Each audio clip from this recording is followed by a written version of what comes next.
Hey everybody, Mike Lowe here, simsportsgaming.com, and I'm going to be streaming on Saturday today because I'm not sure I'm going to have time tomorrow on Sunday, and my phone is yelling at me here. Sorry for the feedback there.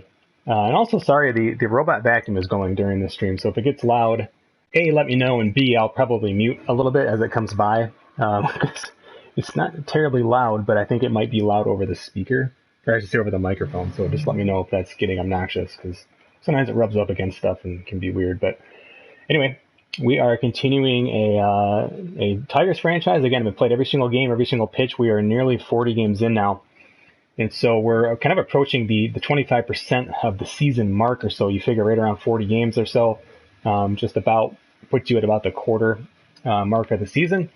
And we're just under a month away from the draft as well. And so that's kind of where we left off with the last stream. And on the last stream, we were looking at some of these kind of top prospects that we've been looking at.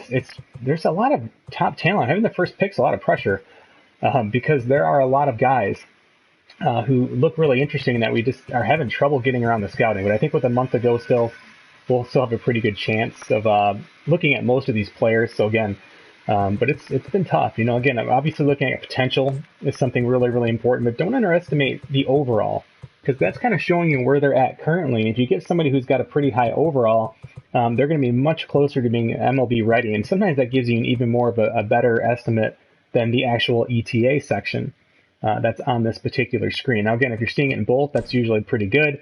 So a guy like Chet Blum, you could argue, well, he's really not that ready, because look at his light blue bars. His hitting bars are nowhere near being ready, but he's only 20.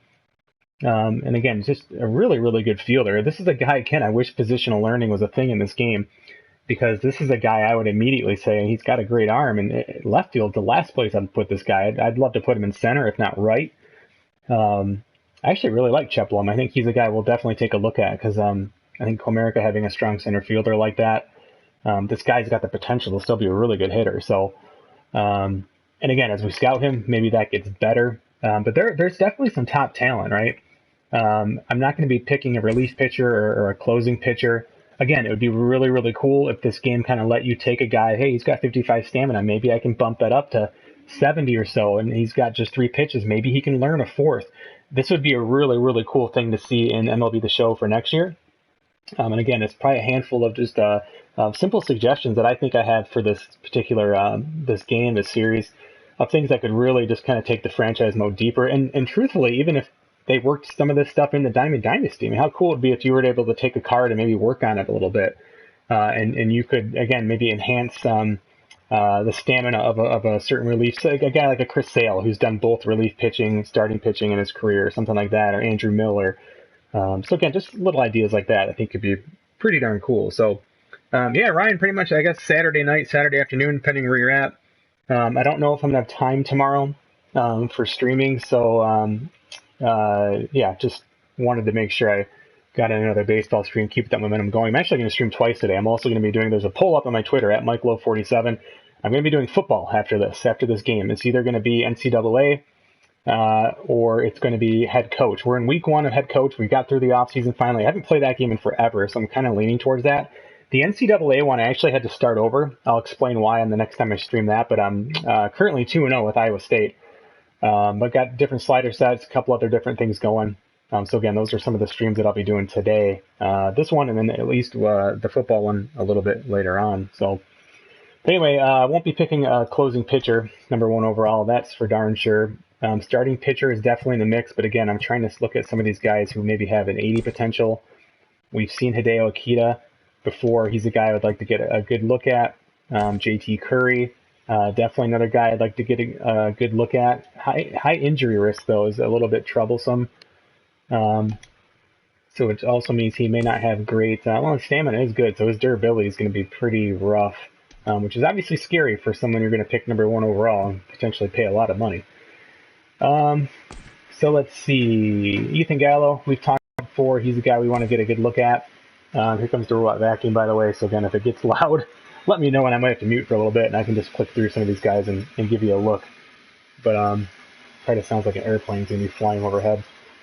So again, lots of pitchers. I would love to really get a hitter, but truthfully, it's going to be best available player No doubt. What's up, Doug? So again, lots of people following this week on Twitter at MikeLowe47 is where you can find me there. But definitely subscribe to this YouTube channel because I don't really always keep a set schedule for streaming. Of course, I know people watch these kind of after the fact. They watch them archived. Totally cool. But if you want to kind of get it and have some open chat like we are today, just not a whole lot going on today. So I figured I could sit down and just kind of take some time and just talk about MLB The Show with people, answer any questions they have. I have a lot of notifications turned off on YouTube, so I don't always see those comments unless they're live. I see the live ones, obviously, but later I just truthfully forget. Like I'll be sitting on the couch, a week later and be like, oh, wow, there's like all these comments I never replied to. So I do try to get to them, but it's just much, much quicker here live. And if I ignore your question, please don't take it personal. It's usually because I've already answered it in the Slider thread, which is up on Operation Sports, and I get a lot of the same questions, which is understandable. That's not because I don't appreciate them or I'm trying to be rude. It's just going to be a lot easier for you to see my written out answer that I took the time to actually write out than me to just quickly dismiss it and give you probably a half-baked answer a little bit. So again, just little words of advice there. But yeah, the draft's coming up. So again, it's going to be interesting. Still got some time though. So where are the Tigers at since we last played? We last streamed on Wednesday. It was a 6-3 loss. Had the off day Thursday and played a game yesterday, and the Tigers won 10-4. So again, we have the bat starting to come alive a little bit, which is nice. We took very early on, we had a 7-0 lead in this game. It started to get a little bit closer at times, but again, just did a nice job. Only had 7 strikeouts pitching, but we had like 11 the game before. So again, that balances out. 4 walks, right? So I'm walking the AI much, much more. Gave up a home run. As far as the title, by the way, their batting average ball in play was, I believe it was 333. So still getting really good batting average ball in play. And again, you can probably see that's roughly just looking at 10 hits and 34 at bats or so with a home run and a sac fly and 7 strikeouts. So still really good. I forget what ours was, but ours was obviously pretty high this game, 12 for 36, 9 strikeouts, which actually brings that up. And we had a home run, triple, and a whole bunch of doubles there. So again, just really, I'm almost tempted to turn down the user, and this is something I may end up doing if there's a 1.7. Maybe the solid hits for users coming down a little bit, because I like the number of hits. It's just, and I like the home run, so I don't really want to impact that too much, at least for like if you're a bad team like me. But maybe solid hits, hitting those gaps as easily. But again, that solid hit slider is pretty powerful and it's pretty impactful for a lot of different things. Bieber, really good pitcher for Cleveland, was not good. But again, they had a lot of unearned runs. So as you look at that and say, oh, 10, you're scoring too many runs. Well, there were errors. They had 2 errors. They had a total of 4 unearned runs that game. And so really this game's more of like a 6-4 game for the Tigers. So Michael Fulmer pitched okay. He improves to 2-3. See, the bullpen did a decent job. So Daniel still just on fire. And Alex Wilson closed out the game for the Tigers. So that's what's going on. Let's go ahead and simulate these games ahead of time here. Just make sure we don't have an abundance of complete games is the reason why we do this. All right. I think I had 8 coming in, which is fine. Again, I'm trying to end up around like 45 to 50 or so on the season. So again, if you divide that around 6, kind of gives you an idea where you should be. Where am I looking at? Complete games. So 2, 3, 4, 5, 6, 7, 8.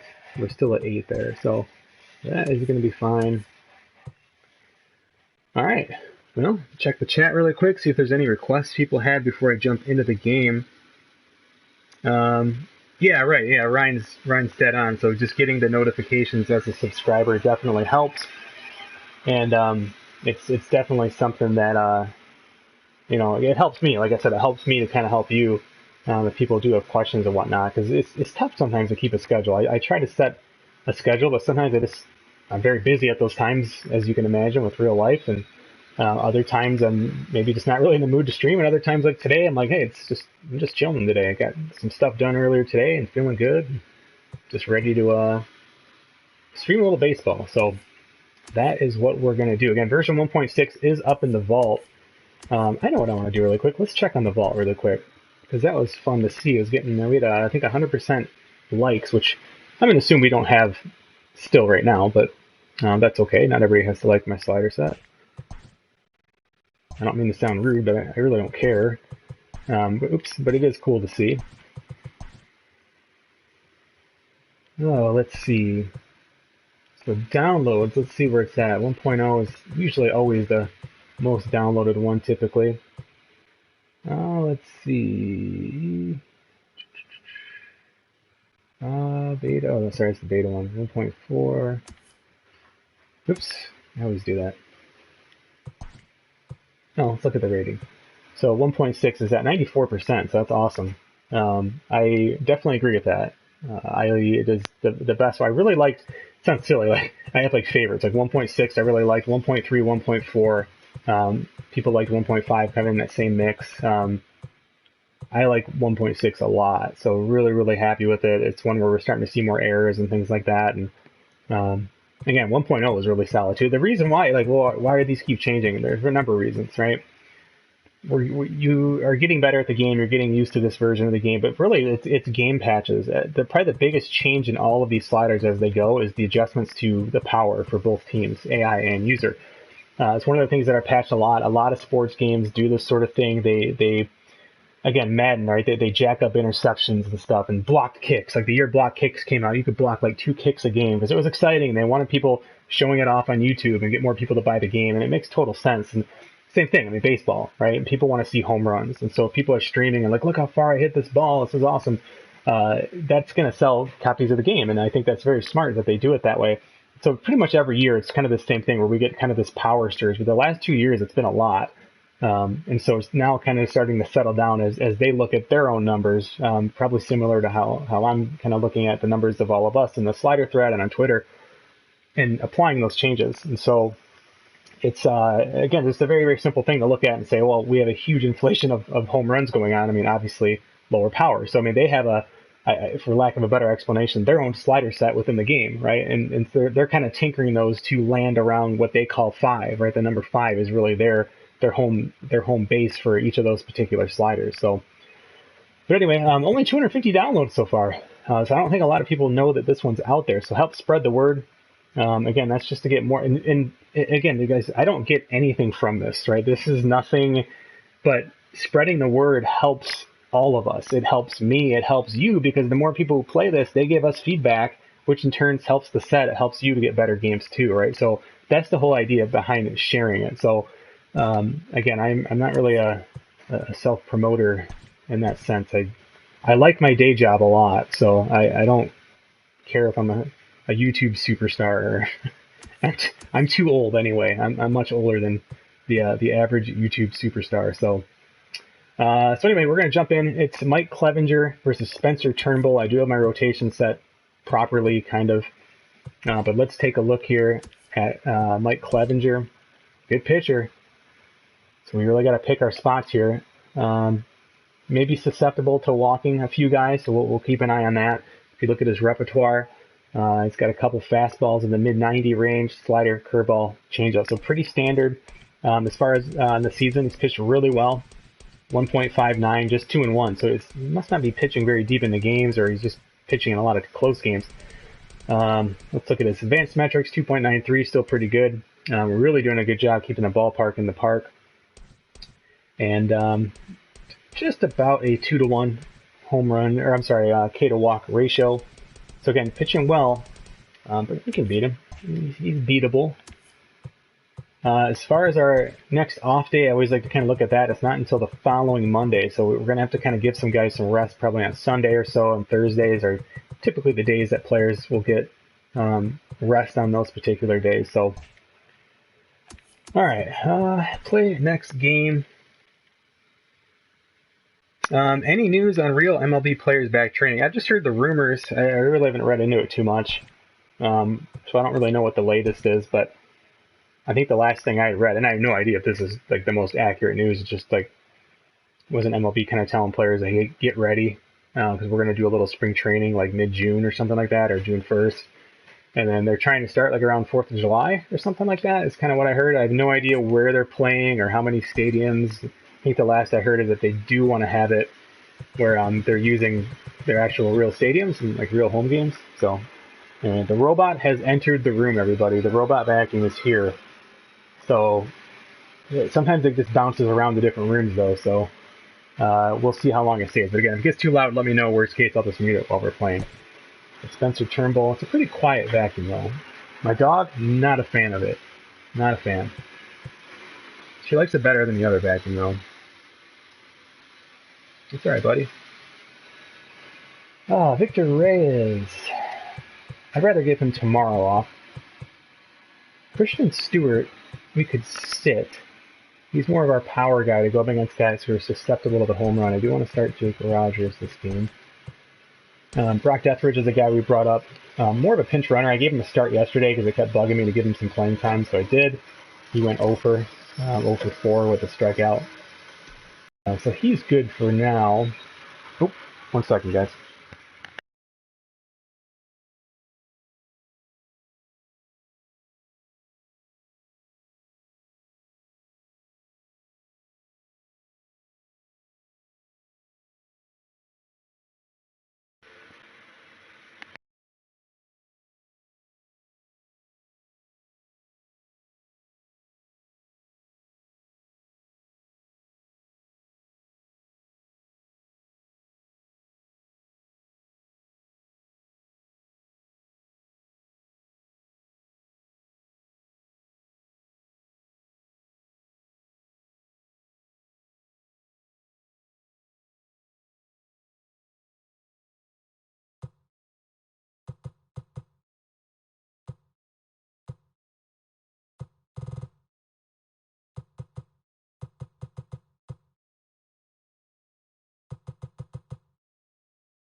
I think we're just good going with the regular lineup. I think I'm okay with that.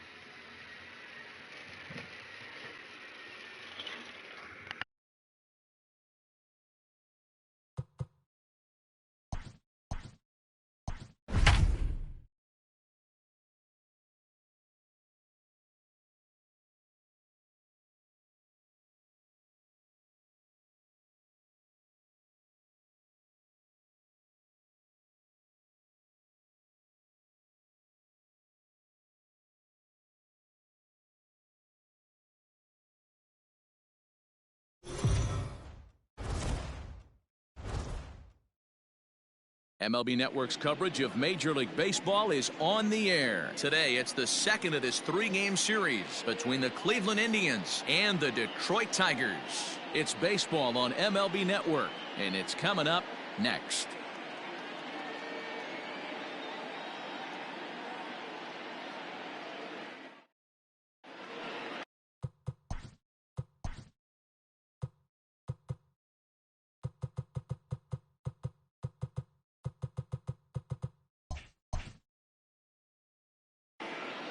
Spencer Turnbull gets the starting nod for the Tigers in this one. Dan, any thoughts? You know, Matt, his last one wasn't horrible, but this guy did give up 5 runs in his last start. He was tagged with the loss, and he's going to look to be a lot better in this one here today. So striding in, Jose Ramirez. And we are ready for some daytime baseball. The afternoon for Cleveland, the third baseman, Jose Ramirez. Infield shifted well to the right. Here's the first pitch. And afternoon baseball on MLB Network is underway. So, fellas, these Tigers, as they begin play here today, they've been in a nice little groove, winning 3 of their last 4 games. Yeah, Matty, they've been playing some quality baseball. The first 4 games of this homestand, they've taken 3 out of the first 4, looking to capitalize and continue to play good ball today. You know, Dero, this is time to get greedy. When you win 3 of the first 4, boy, if you can win 4 of the first 5, that sets up a really nice stretch of baseball. They'd love to win this one here today and keep that roll going. And a little off to begin the afternoon as it's to 3-1 now. They know the threat this guy possesses at the plate. I know it's 3-1 in this situation right here, but I can't imagine anything comes over the heart of the plate. Swing and oh my, hit him with the hind. Gone to lead off the inning.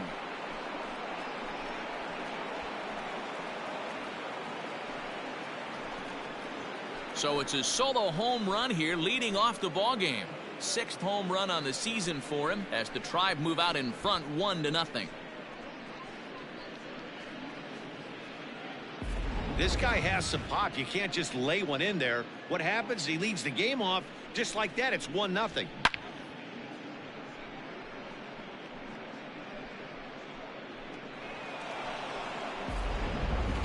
Into the box now, Cesar Hernandez. He's got hits in each of the last 5 ball games. Cesar Hernandez.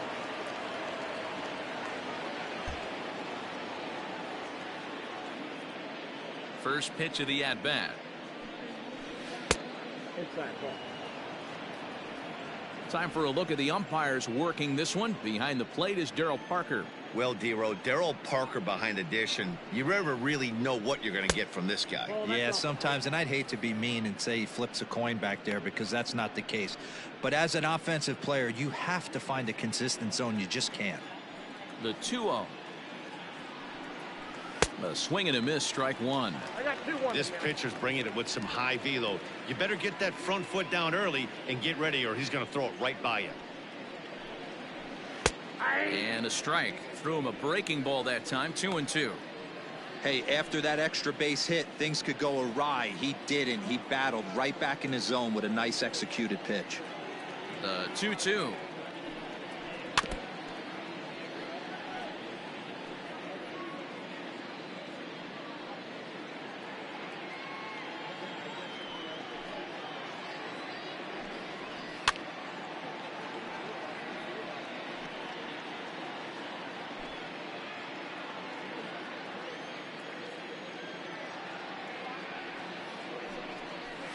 Left side.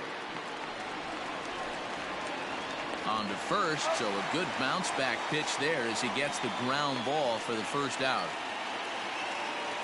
Batting third, the shortstop, Francisco Lindor. Digging in, Francisco Lindor.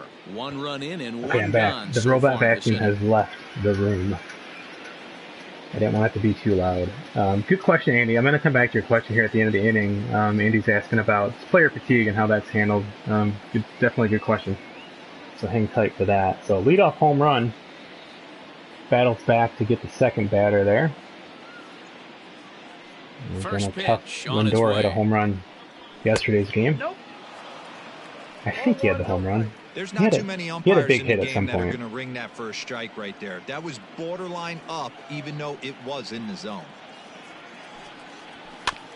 Trouble averted here as this is tapped out in front of the Somebody get mound. it. Throw Ay, is not ay, going to be in guys. time to get him, and Brutal. somehow he's going to wind up with an infield single. And the screen shows the story right there, as that hitting streak will live to see another day.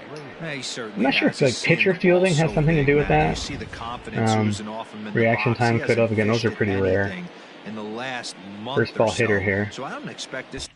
By the way, now that I can turn this all off.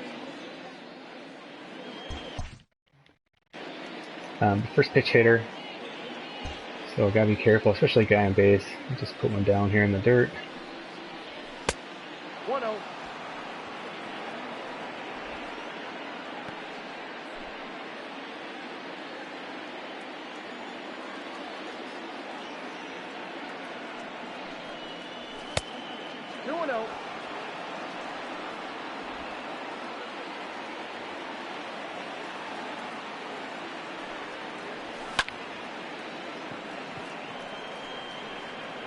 Off topic, I was listening to the Joe Rogan podcast with Elon Musk from earlier this week. Pretty interesting. Batting fifth, the left fielder, number 30. Always open for discussion on interesting topics. Don't want to get political or anything with it, but always interesting when Mr. Musk is on. They didn't light anything on fire this time, though.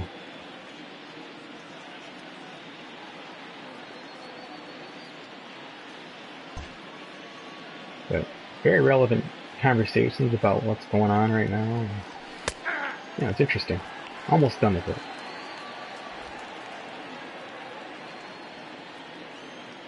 I'm weird when I go jogging. I listen to podcasts instead of like music to pump me up. That's fine. Instead of music to pump me up, listen to podcasts. People just talking, but I don't know. It helps distract me. Thanks, he's good.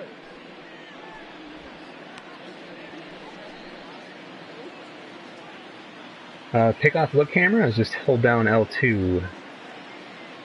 So like pick your pitch, hold down L2. It takes a little bit of time. You gotta wait a few seconds. And then like here's the real trick though. So like to come out of this and kind of have it be realistic, where I'm gonna look and then immediately pitch to my spot, which is the low outside there. That takes a lot of practice. But the way I do it is, so like right now I'm picking my spot, right? I'm gonna throw, what is it supposed to be? I'm gonna throw a fastball high. So right now I already have my cursor up. I'm gonna select my pitch. As soon as I select my pitch, hold down L2, look over. As soon as I let go, just pitch it. So it's already up high. I don't need to set anything. You just kind of hold it there. And again, it doesn't really matter, but it kind of gives you that realistic feel to it all. And then again, part of it too is just not always following the same pattern. I have no idea if I can ever confirm whether the game, I don't think the game's that smart. Like, oh, pick up on, like, it definitely picks up on, like, your tendency if you're never throwing over and you're always just quick pitching and stuff like that. But as far as, like, oh, he always looks over, or he only throws over once, or, you know, I don't think the game picks up on that stuff. But it would be cool if it did. Anyway, we'll try to strike him out here with the slider. Oh, come on. Yep, he made it.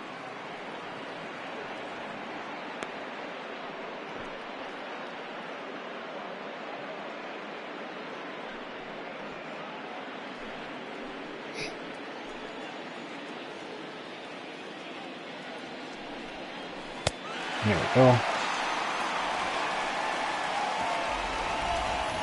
So Andy's question was, it says, Mike, in terms of giving players rest days, are you looking more at matchups or fatigue level?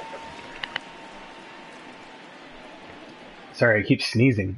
I think the vacuum picked up some dust or something.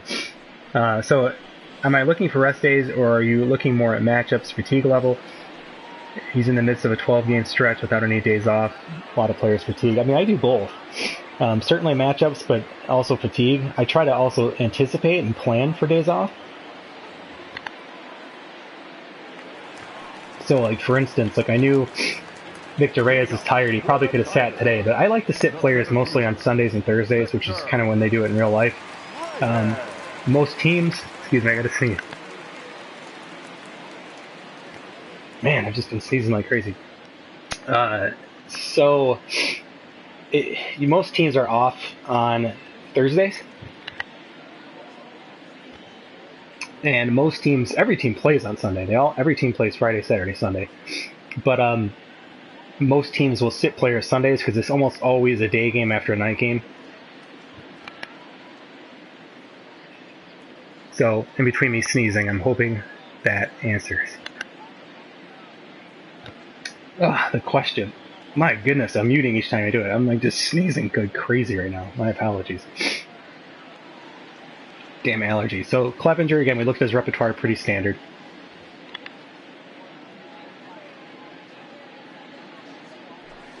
Too high. Pull.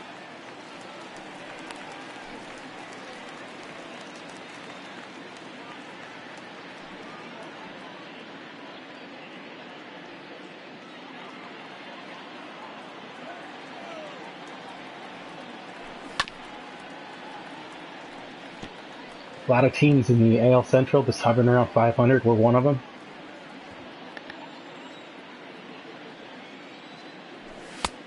Nope.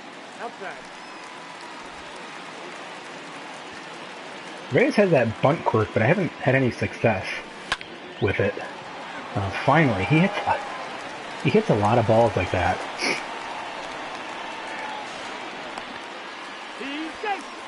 And that play is one of the times I actually like the suction to the wall. But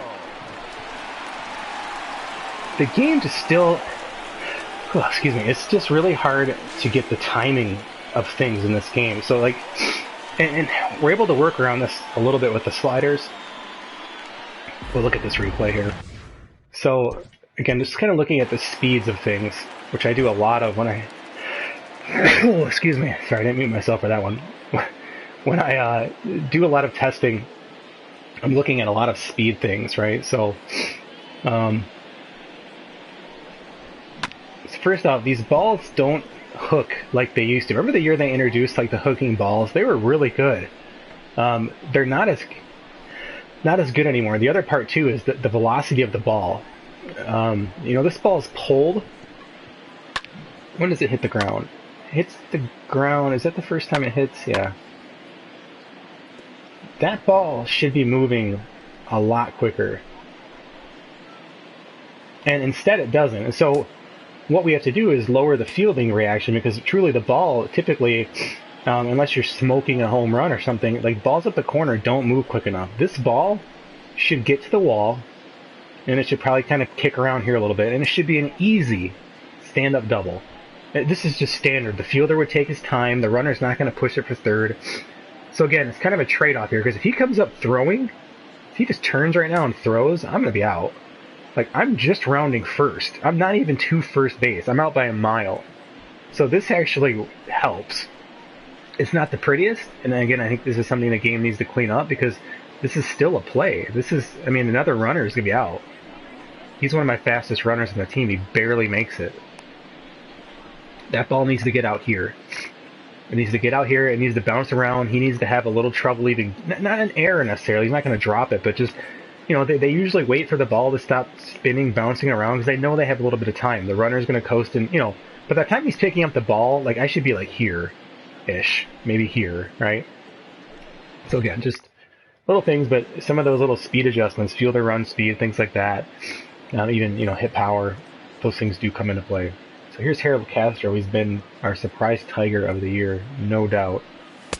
Ball, that's out. Been really good. Our job is to get this runner to third, obviously. So that's limited time, but he's now taken over as our starting third baseman. Yeah, 1.6 is good. I'm sure there'll be another patch this week or next week, though. I think I'm done sneezing, finally. I'm just having, like, a sniffle attack. That vacuum, I guess it's working well. Ball. It's one of my favorite things about franchise mode, though, is like coming across a guy like Harold Castro. Just kind of surprises you. Nothing like, I mean, yeah, it just comes out of nowhere for you. Really fun. Oof, got under that.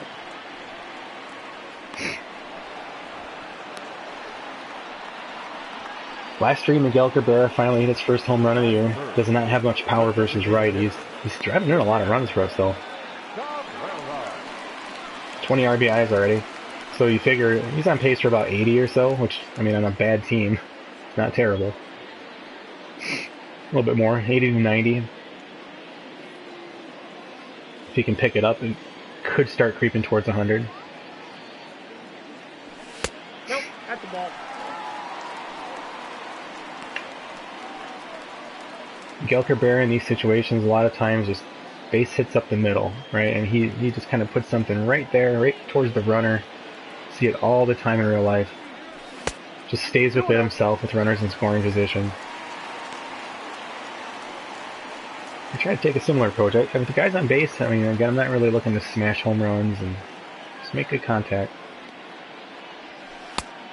Oh, that's good.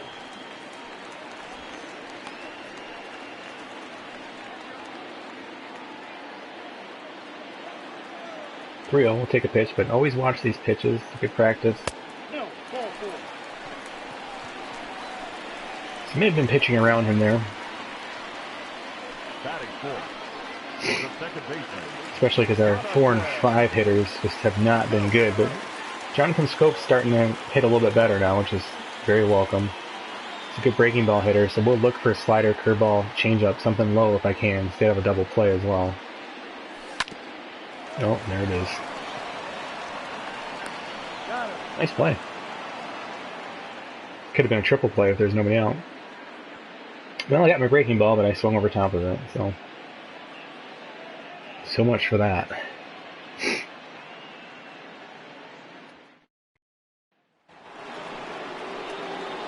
Multiple players under 50%, yeah, I mean, that's a good day. Like I said, use those Sundays, use those Thursdays if you don't have an off day. Just make them off days for guys, and like, don't pinch hit with them. I mean, just let them completely sit out. No,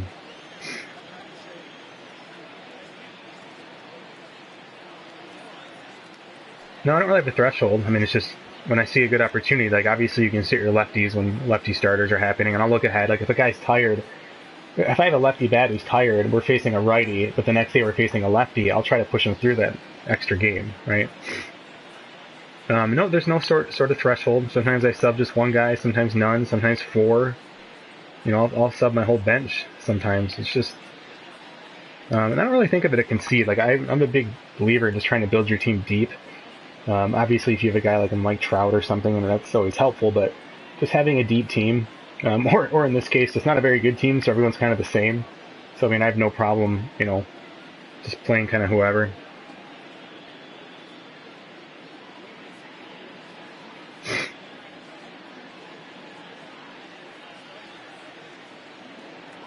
Yeah, Doug, I wish it's hard to keep, you know, unless you're keeping manual track, but, well, I'm sorry, yeah, obviously, I guess what I'm saying is you can't keep track of like catcher statistics, so like who's catching and who's pitching, like there's nothing like that, and again, I don't think the game is smart enough to really make that a thing, where like pitchers have like a hold rating like they do in out of the park baseball, for instance. It should be part of their makeup. They have the, you know, kind of like the, what's it called, the pickoff master or whatever that quirk is, and that's cool, but they don't have, again, like hold ratings or, you know, showing you the time from like, you know, their wind up to, you know, to when it actually goes over the plate and so on. So not a good start here to the second inning. But let's see if we can turn our own double play here.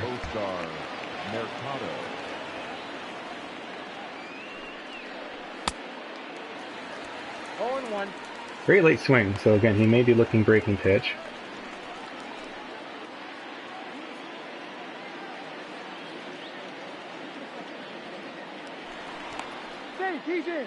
Yeah, he loves to hit and run.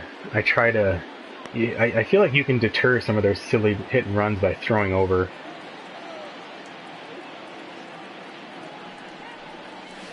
Oof, lucky there. Very lucky.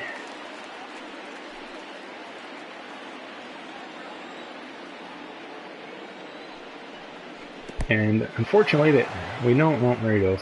So the AI will not run on the most obvious counts where they really should, like 0 and 2.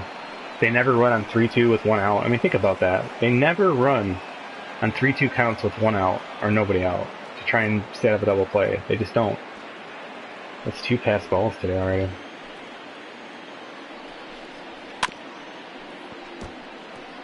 Just little things. I mean, but again, they're not priorities in Diamond Dynasty because it's all user controlled. And so we're just kind of stuck waiting for a lot of these AI improvements. And I get it, they're probably not very easy, but I feel like there's been enough time to fix some of this. So got him in chase, 2 strikeouts.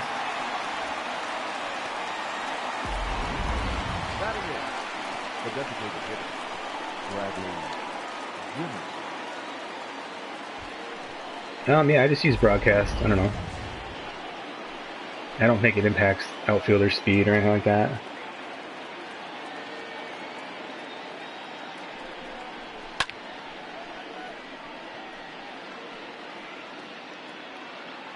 But no, I mean, for, you know, especially with auto fielding, you can use whatever camera you want.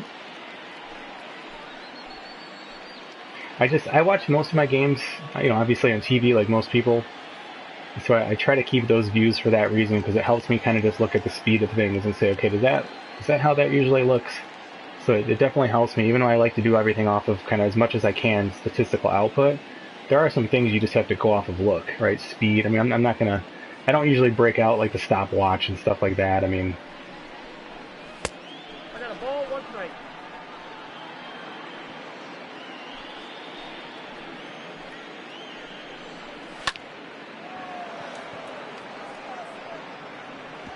Oh, dude. Still got to play, though. No, just throw it straight. Oh, auto fielded. Had him dead to rights, so he just threw it to the third baseman. Lowe.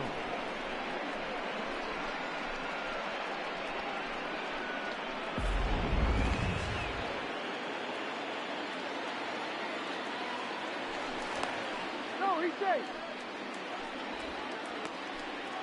It's probably not a bonus stream. I don't think I'll stream MLB The Show tomorrow. We'll see. Well,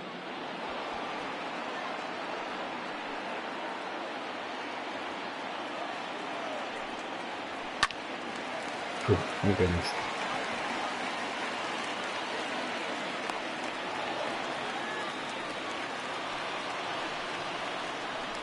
now batting, third baseman, Jose Ramirez.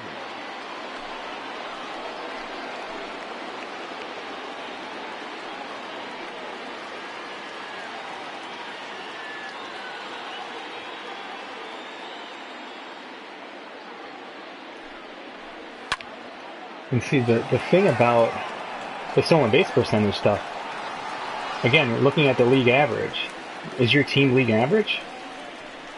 Or are they faster or slower? So, like, that doesn't always mean it's right? Just falling in that range of league average. If you're looking at all 30 teams, I think that means something. But for one team, that actually might mean it's way off. So again, it's just hard to say. The first baseman, DJ.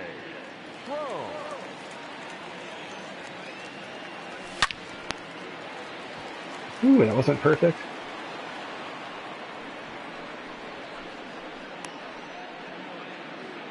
Batting fifth, the right fielder. It's actually looking up in the zone, but I'm trying to get better at reacting to those mistake pitches.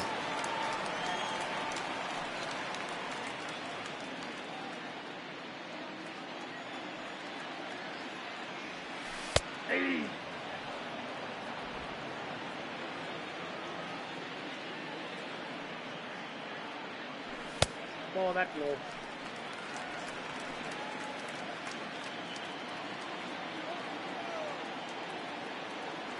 That's ball two.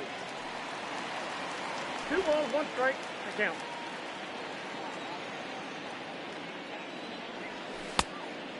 I got to count 2 and 2.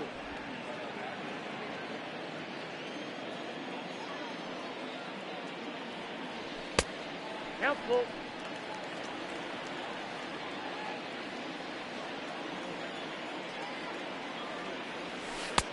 Oh, damn, how did I miss that? I swung too early.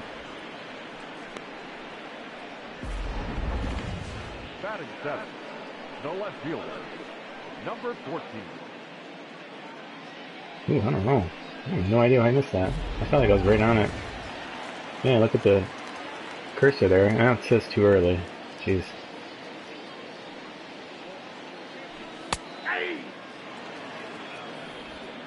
So, that's where I was looking in that area, but I wasn't going to make good contact, so don't swing. Even if you know you're in the right spot, it would not have been good contact.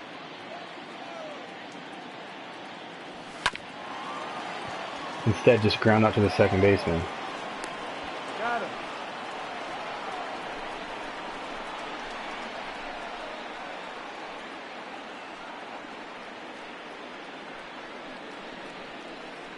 Yeah, I've noticed some weird where I'm like, oh, my guy's out, and they're like, safe. Vice versa. It's like, oh, alright. Guess it all averages out. Leading off the field. Alright.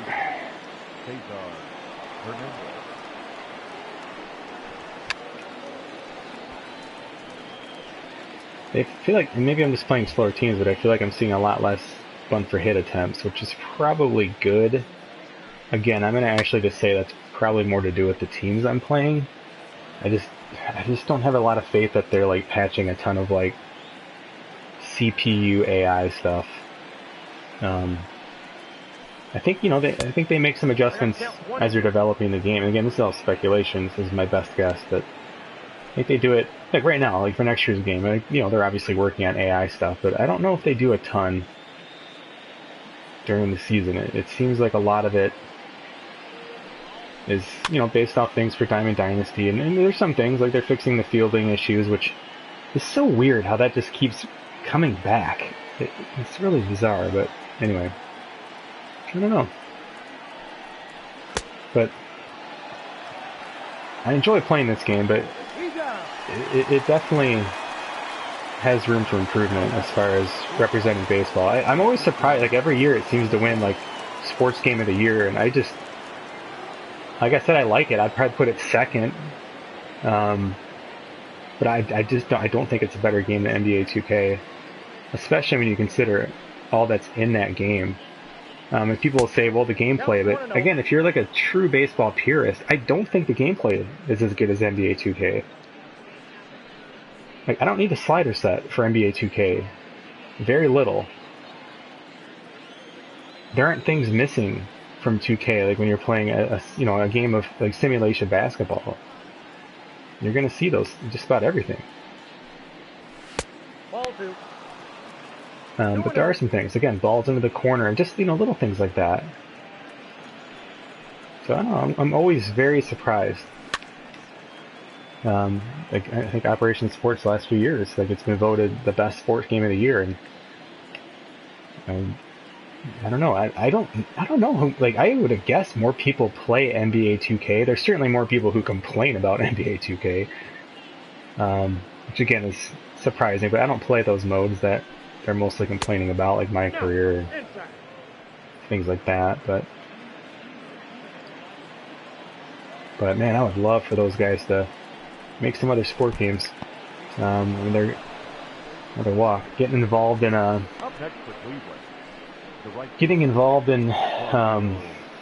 golf game, the new golf club that sounds like it's going to be coming out. I don't know when, but awesome game. By the way, if you want to join our society, a new tournament starts tomorrow. Go to simsportsgaming.com, or just in the golf club game itself, just search for Sim Sports Gaming. You can join our society. We'll get you approved, and it's just been a lot of fun.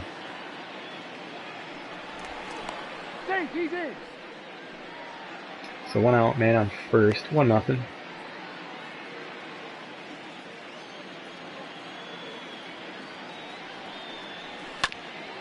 It's a good pitch.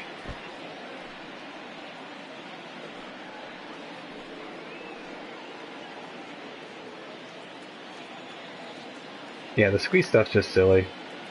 Again, the hit and run is still the most baffling part, and they're just not stealing in like very, very traditional. Not that it needs to be super predictable, but like most teams with 1 out and a guy with good contact or like good speed on first, on a 3-2 pitch, they're running like every pitch. Oh, even if you're fouling off 6 in a row, they're running every time. And it's again one of the reasons why, like, oh, my team's like, we're 18th in all these categories, but I have like the 5th best record. That's why. You are smarter than the AI in this game. If you're just like an above average baseball mind, you just kind of know more of the basics. And I think, and again, I don't know, but that's why I've said before, I don't know how much baseball is watched when it's put in development for things of this game, for instance. Like, I don't know if that makes sense, but like, a lot of stuff you see is just old. Like, it's just stuff that you would have seen like in the 80s. Like, this game would be a pretty good 80s simulator, because you could jack up the relief pitching stamina, and you could have closers pitching for 2-3 innings and things like that. And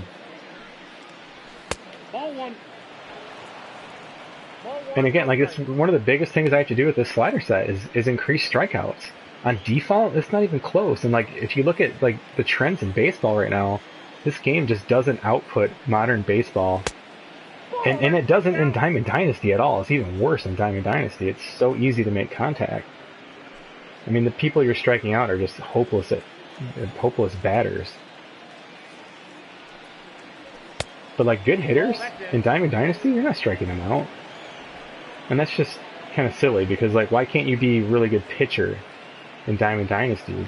You can't. You're a lucky pitcher at best. But hitting sells baseball games. Not pitching. Nope, Jeez, another walk. Lots of walks. The batter, the first baseman, Carlos Santana.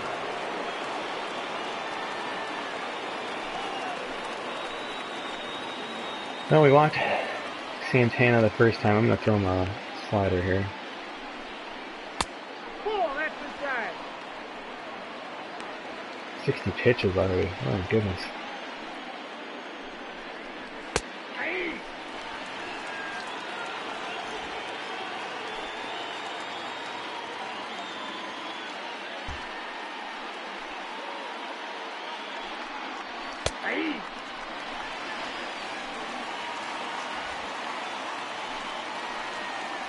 I'm going to turn the curveball. Oh, should get to it though. That is not where I wanted it. There we go. That's why we need a good center fielder. Big outfield out there. And I bet you that home run, he has that home run quirk, whatever it's called, the home run per 9 quirk. Grounded, I guess it's called. I think that came into play there. Possibly the wind. Let's check our wind here.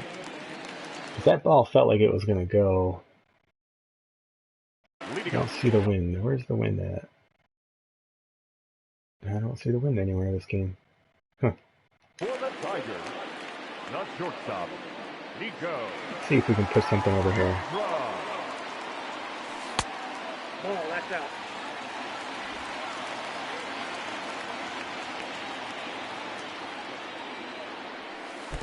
I want to draft a player who's like a dead pull hitter like this, where they shift, but is also like a really good drag bunter. Because like with a righty up, he's falling off to this side of the mound. I mean, you could just walk to first if you found a guy like that. And I'm sure the AI is too stupid to ever adjust, so they have to make a house rule, I guess, not to do that.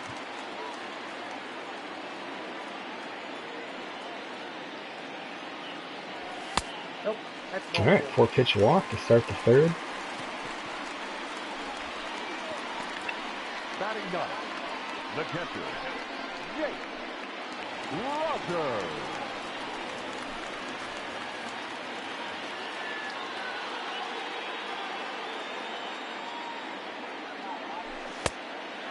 All one's the count.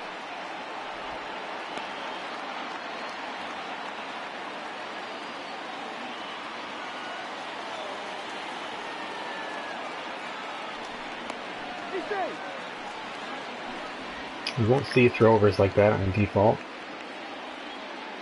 To pick off attempt slider. It's so weird they have a slider for that.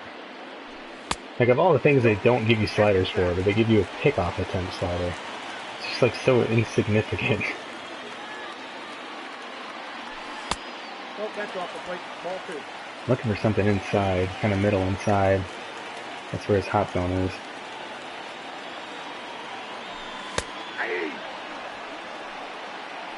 Okay, it wasn't where I was looking. Don't need to swing.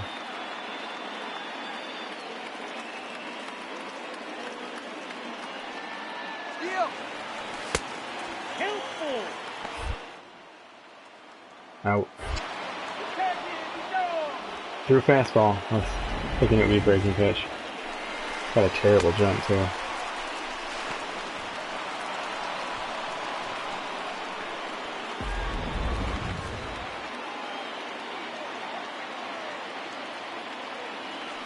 Ball 4, that's up. Another walk. Still only one man out though.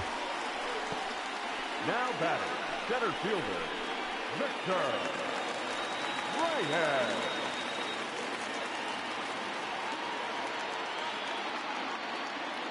Hit a double in the first inning. Ball 1. Counts 1-0.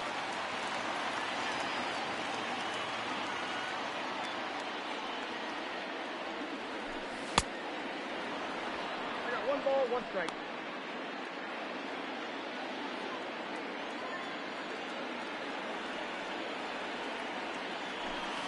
That's a ball.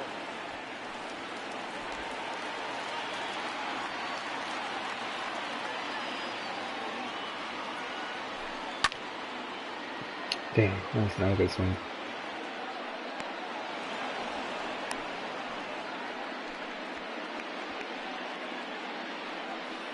Now batting, the third baseman, Harold Castro.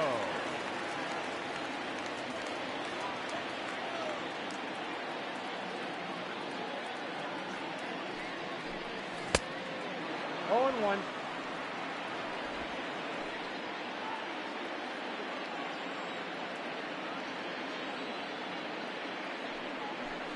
That's a ball.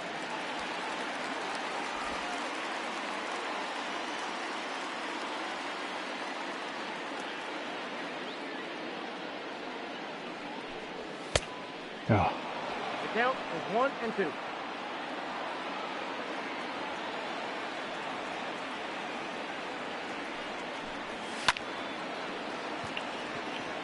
should score a run. Nope, it's gonna cut it off. Good play. So again, let's see. Should that ball have maybe carried a little bit more? And so, you know, as I was saying early in the stream, like, oh, maybe we lower the solid hits. But if you lower the solid hits, that's definitely not getting into the gap. But again, maybe it didn't need to. Look at the quality of that pitch. Timing was good. Contact okay. Oh, I can't see the replay. Now they're only going to show me a replay. Me calling timeout, right? Yep. Let's see though. Can I? Wasn't there like a replay vault or something? Yeah. So this inning, Castro. This is a very nice feature. So looking at, again, just kind of the general speed of things here.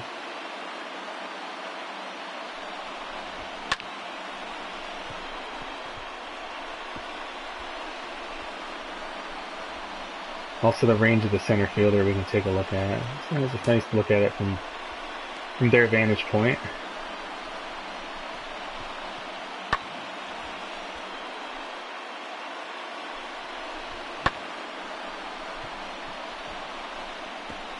Yeah, he just had a good range. I mean, I'm fine with that. That was a nice play. Who is their center fielder today?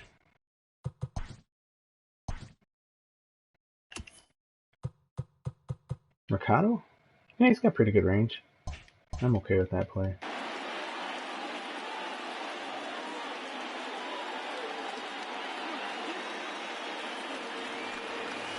Nope.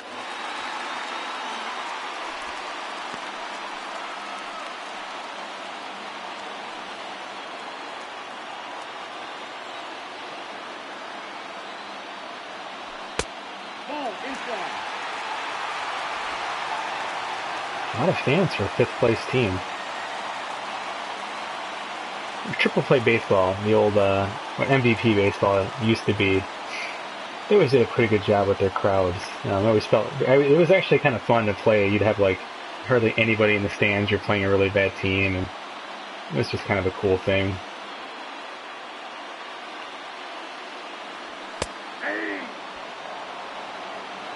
But like that to me, that's just too many people. I mean, even for a day game on a Saturday. Ball left outside.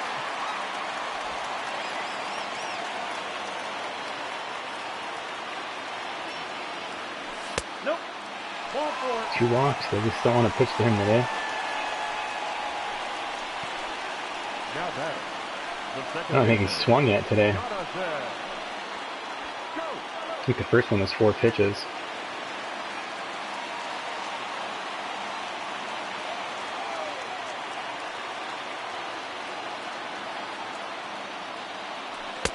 Inside, ball 1.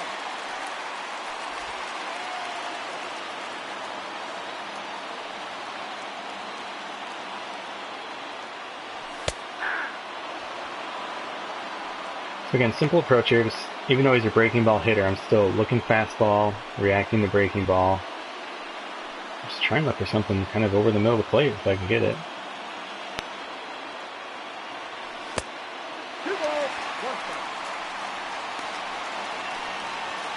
Because I know eventually he'll come in there with the bases loaded. Now he's behind, so there's no reason to really expand my strike zone very much here.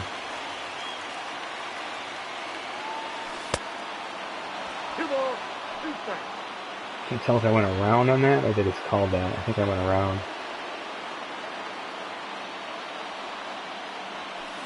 Oh, damn. Got so excited when I saw that pitch just hanging up there.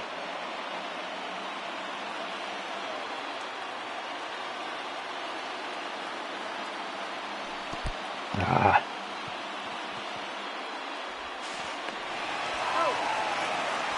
Jonathan Scope, too bad at bats with runners in scoring position today.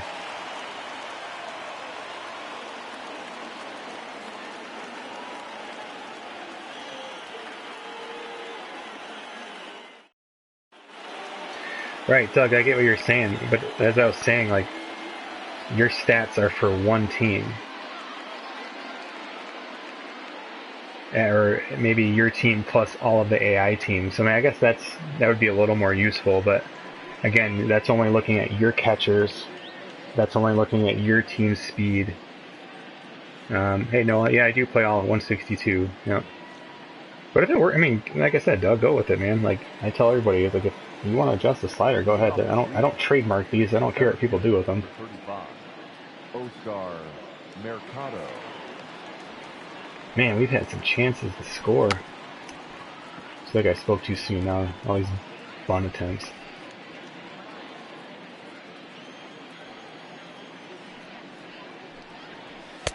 One ball, one strike.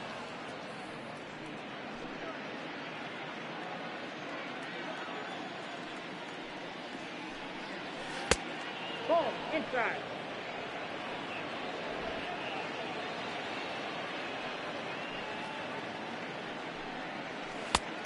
Come on.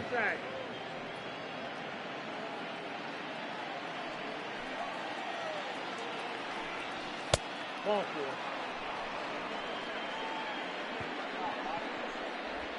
A lot of pitches, 70 pitches coming up here. Designated hitter, Bradley Jr.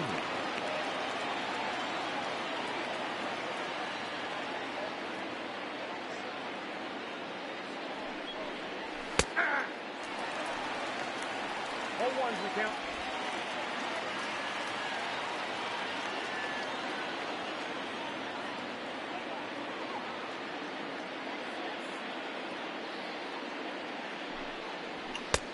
Look out, 1-1.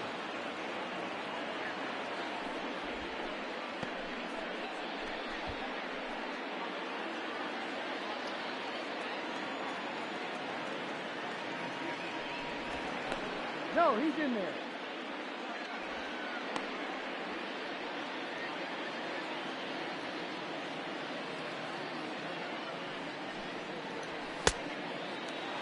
One ball, two strikes to count.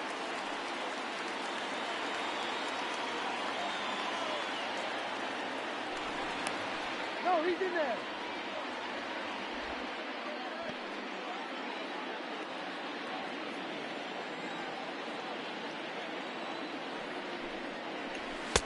Ball, that's out.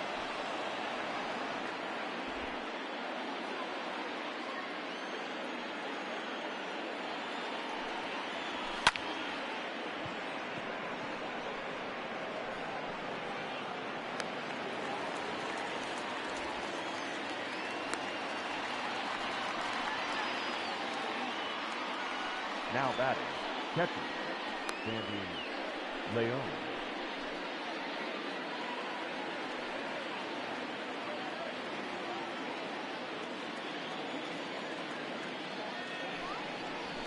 Ball. Ball one, no strike.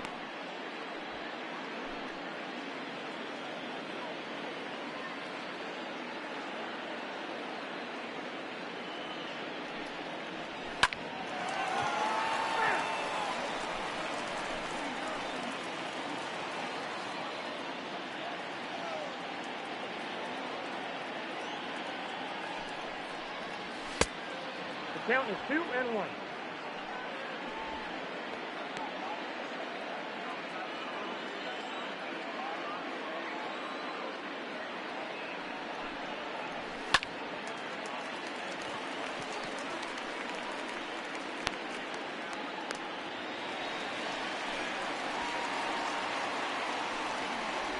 Now batting, third baseman, Medina.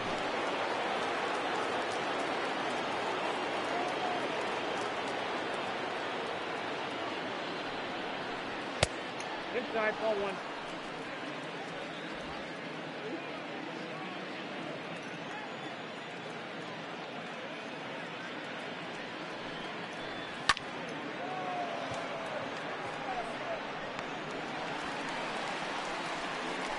Well, gotta start scoring some runs here.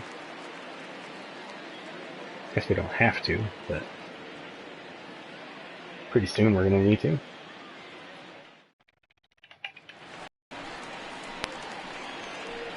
Very cold, still stays in the 5-hole, just got nice power, but if we had other options I'd start moving them around, but hit a bullet right to the center field there earlier. Ball 1.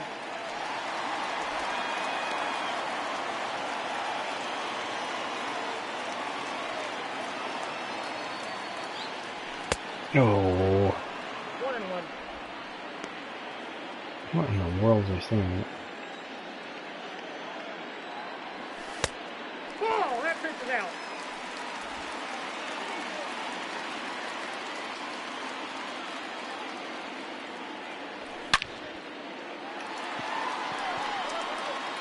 Did I out hit the center field there? Hey, there we go. Wow, that's a bomb. Dead center.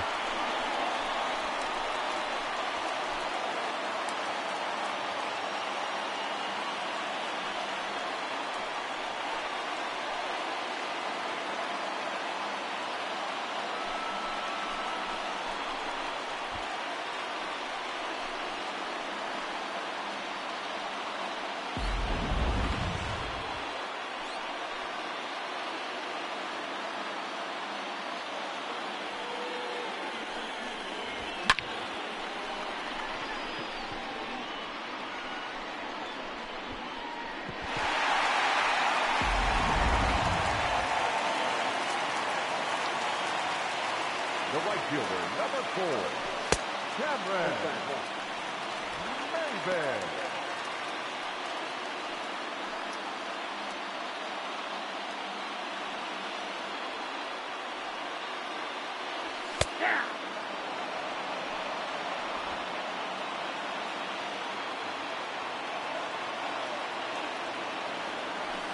Ooh, That's count 1-2. that was a slider.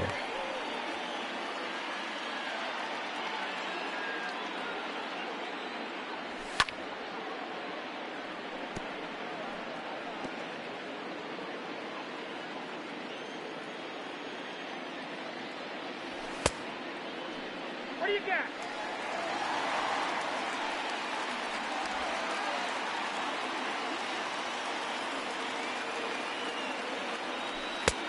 Count is 3-2.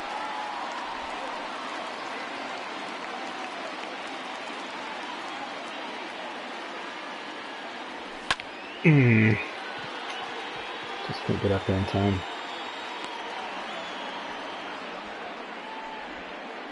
Now batting, number 14.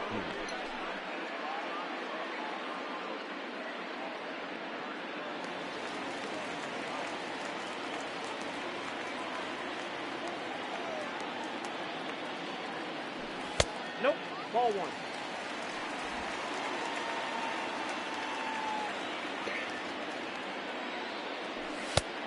Inside, ball 2. So it just said he's 1 for 16 versus Clevenger, and a couple things with that. One, I would love to be able to see that in the game before I start a game. And number 2, I would like for that to actually mean something.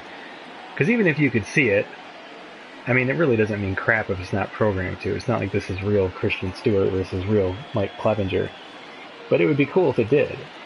Like if they actually kept track of this sort of thing, and maybe it just kind of created it organically, where like this guy struggles. He's 1 for 16, and that's just it'd be like a hidden quirk in a way, right? Like instead of just saying like, oh, here's his quirk, it's just, well, he struggles against Mike Clevenger, and it would just kind of create like a disadvantage. So you could play him, and he's play defense fine and everything else, but again, maybe his hitting would just struggle for that particular game, and not necessarily struggle, but he would just be, kind of nerfed a little bit for that appearance until the next pitcher came in.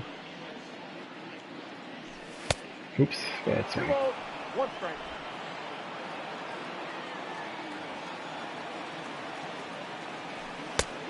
Swinging before I'm moving my cursor. I get too anxious.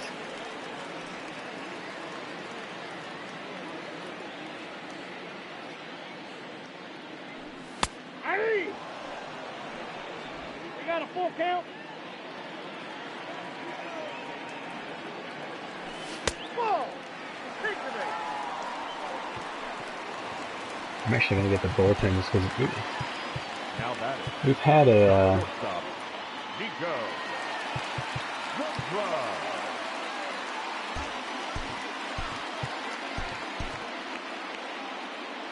A lot of pitches already thrown by our starter, is what I was saying.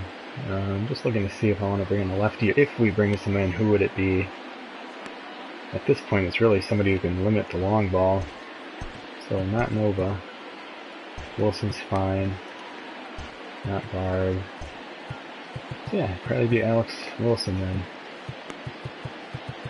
Okay, that's fine.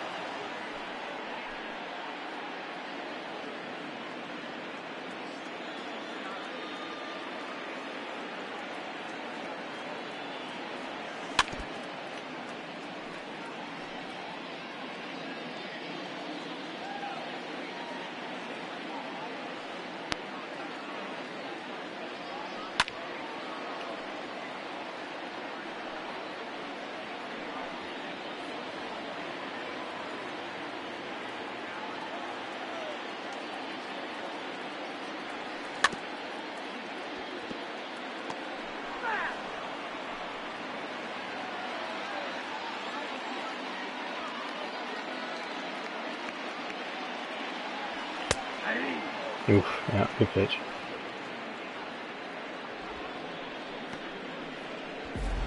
Now batting. The catcher. I'm telling you, I would still love a button that lets you... I don't want to complain unless I tell them to complain. It'd be kind of cool. Or again, on the other side of it, if I don't have control over it, have it based on their personality a little bit. Like you could have players who are more of a hothead and might get thrown out, or... Outside, that's the ball.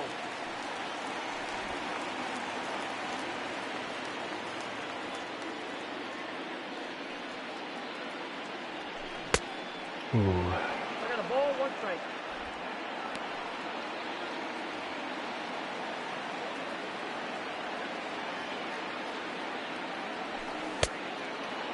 The count is 1 He and must 2. have a really low vision or something. I swing and miss a lot with him. I got the count 2 and 2.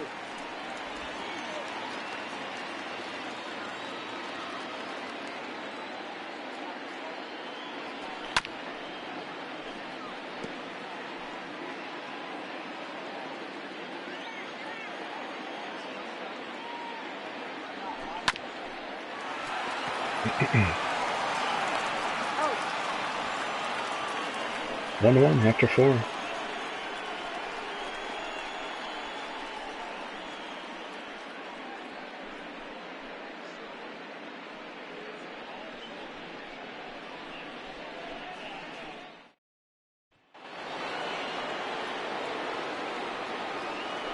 Do I ever mess with Madden? Yeah, I play Madden every year. I get it right when it comes out.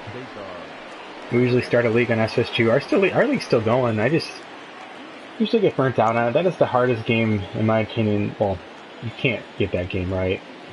They've just... I don't think Madden is a bad game. Like, a lot of people hate it. I had fun when I played it. It's just jumped the shark so much for, like, arcade-style play. It's just really hard to bring it back. And it's such a shame because it is solid. Franchise mode leaves a lot to be desired. But but they have the capability to do it. I mean, NFL head coach has more than enough. If they could just replicate that stuff. And I think the draft's even decent, but like AI don't make any trades during the draft and things like that. And so, do I mess with Madden? Yep. Talk about a disaster. I agree. It's a bit of a disaster game. Yeah, Doug, yeah, I see what you're saying. Yeah, I wasn't trying to be argumentative at all. I get a lot of questions where people, they'll be like, well, I'm seeing this and it's doing this because of this. And it's like, again, there's just so many variables, right? Like, your Cleveland team might be different than the guy's team who Carlos Santana and Lindor is hurt and they've been out for 4 months. And, like, oh, I'm only hitting, 230 batting average ball and play as a team, and I'm Cleveland. That shouldn't be happening. Well, maybe. If 2 of their best hitters are gone, maybe. So it's just, there's always a lot. And I've kind of joked, like, what I need to do is, like, set up I need to set up a system where I take a donation to the Steam Sports Gaming website, because I've had people reach out about that, and I did put a link up in the slider thread that people who wanted to like donate for the sliders, and I said, I'd rather you just donate to the SSG website, because we pay for hosting every year, and it's like well over $1,000, and so just to kind of keep those leagues running, I said do that. But I think what a cool trade-off might be is like, hey, if people donate a certain amount or whatever, I send me your league file, and I'll go in and like dissect everything you're doing. I can actually look at your roster, how many at-bats they have. You could even send me like your player profile, where it kind of shows like your swing percentage and how many times you take balls, and I could look at those things and probably diagnose and give everyone kind of like a pay for a custom slider setup. So that's something I was thinking about. I just don't know if anybody would ever want to bother or if I'd even have the time. I just thought that might be cool. So I'm gonna let him try to pitch here. He's gonna have a short leash. Here they go, and they're bunting. I'm glad these are all going foul. That's with foul sliders at 0, by the way, right? So in case we need to go to a lefty, get that going.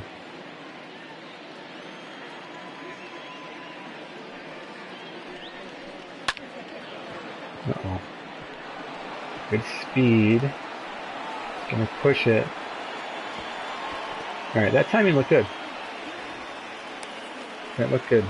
And that was more the game. That was just good animations, the throw being offline, but not an error or anything like that. That's good.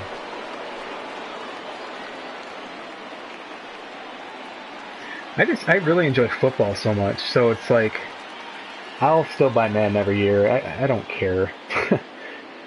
I still have fun with it. The league we do at SSG is a lot of fun. For me, it's probably not as sim as I'd like it to be.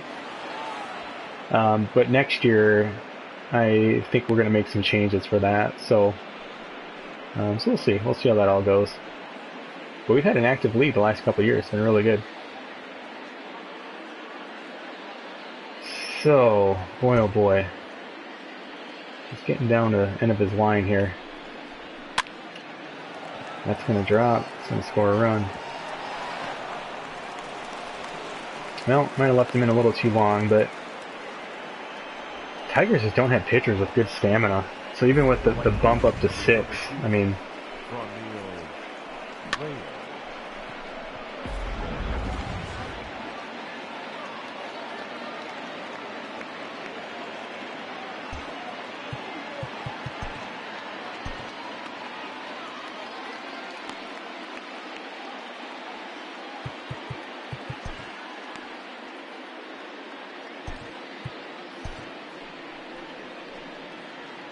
just threw a lot of pitches. I mean, that's part of it. It's not so much the innings.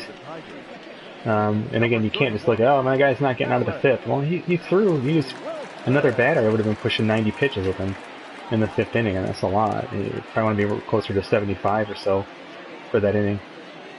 So here's Alex Wilson. He pitched yesterday and kind of mop up time.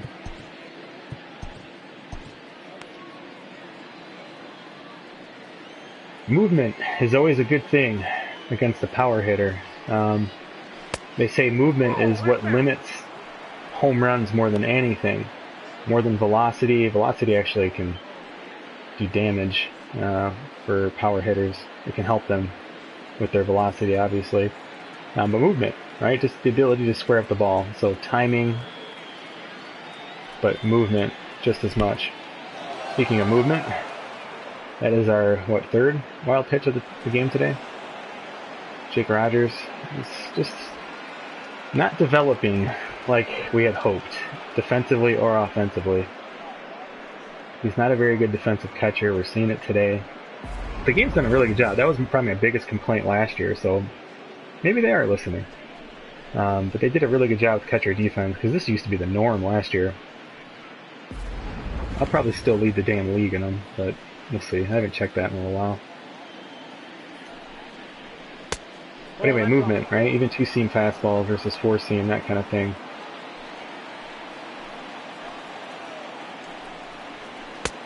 Ooh, he was ready to swing.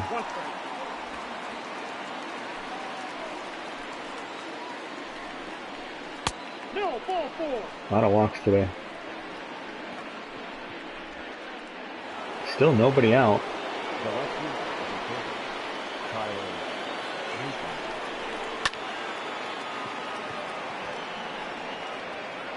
Does not have a good arm in right, and they're going to test it. That's actually good to see. That was better throw than I thought. Accurate. He has a very weak arm. Now batting, the first baseman, Carlos Santana. But, and it's smart, right? You don't tackle the first on that because you're a dead duck at second.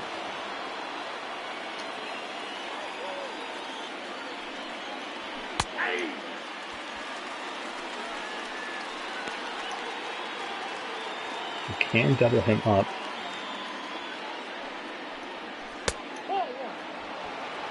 Problem is he doesn't chase a lot of pitches, so...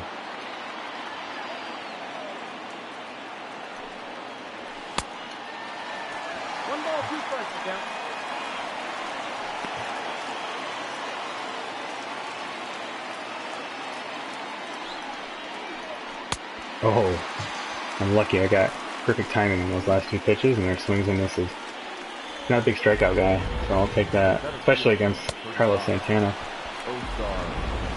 Oh.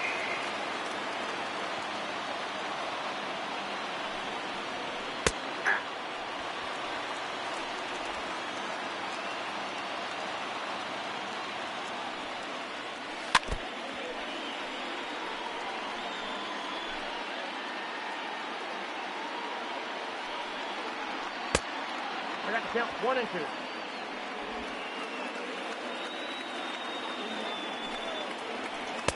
Nope, outside.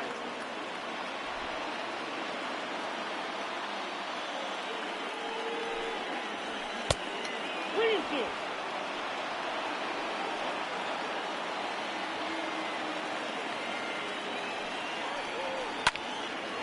Ooh, damn. That was a good pitch.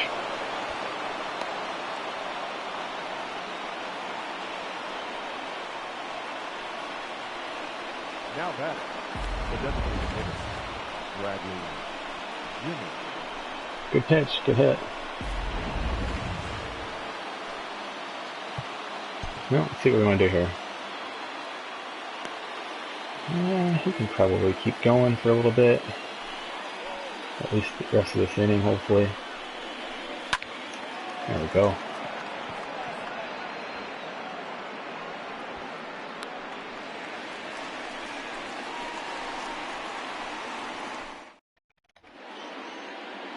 There's Heidi Watney. Very casual today, Heidi Watney. Let's check the bullpen for next inning. Leading up for the Tigers, the center fielder. Probably doesn't really matter.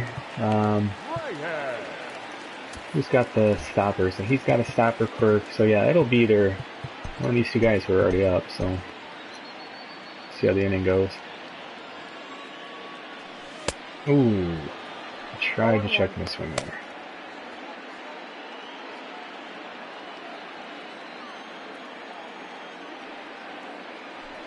There's an old stories about Miguel Cabrera used to take swings like that on purpose. Like he would swing really, really bad at like a curveball. even until he got 2 strikes, just because he knew that when he got to 2 strikes, the pitcher would throw him that curveball again, and he would just blast it. So like he was literally baiting hitters into throwing him the breaking ball he wanted. Like he would just take, I mean, because you looked at these replays of, I mean, he would take atrocious swings where you're like, what the hell is wrong with him? And then he'd just smash a home run or a double or whatever. So it was kind of interesting to see. He's a really interesting, yeah, he's an interesting study, Miguel Cabrera. He's a pretty unique baseball player for sure. You got 2 balls, 1 strike. You can also do it in Diamond Dynasty if you think about it. Very similar ways. First inning, it's got like, oh, this guy sucks. I'm just gonna just throw this. Okay. Yep, that ball went out. But a rare hitter who can actually pull it off. And to remain that calm during all of it, too. Ooh, he might have got out of that. Go, go, go. Oh, would have been his first homer of the year. Up next for the Tigers, the third baseman, Harold Castro.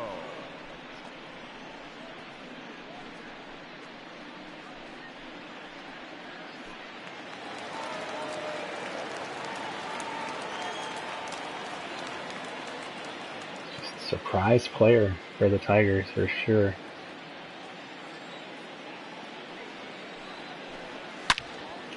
That's probably foul. Yep. They don't really give you a good angle on those. Ball. 1-1. It's left a lot of balls just right over the plate. Ball, that's out. 87 pitches. He's thrown a ton of pitches. That's a good pitch. Just didn't want to swing at that yet.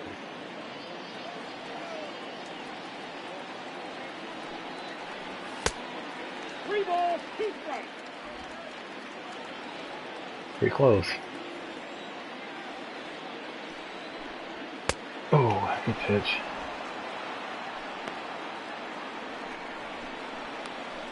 Noah, we're in last for home runs, but not by too much.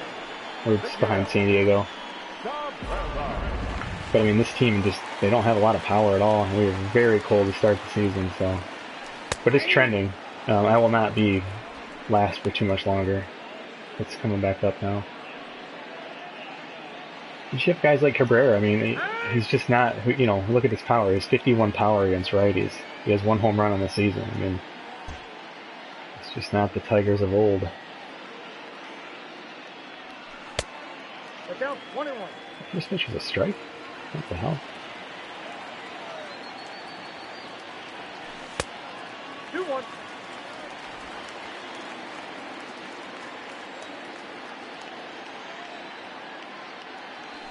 Ball 3. He still hasn't swung yet. This is his 3rd at bat. He has yet to swing the bat. Hey, 2. 3 balls, 2 strikes. That's ball 4. Still hasn't swung the bat. 3 at bats, no swings. Here's 3 balls. That's crazy. Correct, Evan. PCI's off. It's active. Like, I'm still using it. I just don't use the visual. Again, those details are up on the Operation Sports slider thread under my name, Mike Lowe. Alright, well, that's the end of him. So Clevenger comes out. We can then adjust our couple sliders. We say to adjust mid-game. That one you just put back up just so you don't forget when you go simulate. It doesn't matter anymore. Manager hook does matter. Your attention, please. So Adam Plucko, they're going their long relief guy again. Again, one of the probably the biggest critique I have of this game is just their bullpen usage. I actually don't know for sure if he is their long reliever, but he just seems to pitch in every game. You know, so again, 5th inning, it's early, so maybe that's the argument there is he didn't make it out of the 5th, so I'm okay with that.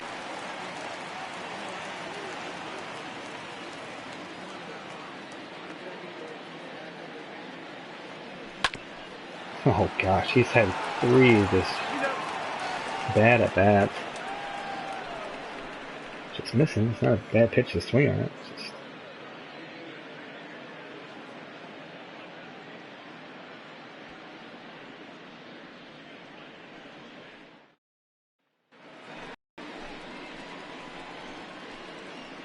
Leading off for the Indians, the catcher, number 9, Lowe. Okay, so he has thrown 17 pitches. He's about finished. How's his energy, though? Because it wouldn't hurt. I'm going to just keep him going. I mean, we're still pretty early in this game. Good grief. 2 innings in a row, I left my pitcher in too long. But it's bottom of the order. As soon as he gets yellow, I'll take him out. But now that's third base. and he's yellow, so alright, here we go. So, who do we bring in? The lefty. Ladies and gentlemen, your attention please. Now pitching for the Tigers. Not great. 63. Struggles versus righties. He's facing a few switch hitters here, so we'll see if he can bring that down. I just realized my the guy I just called up has the same number as Gardenhire, number 15. Apparently the game doesn't read manager uniform numbers. No speed over there at all, so I'm not too worried. Hey, we got him to actually chase out of the zone. On a check swing, too. I don't think I've ever seen that.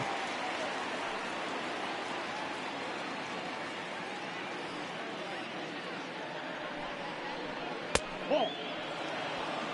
1 ball, 1 strike.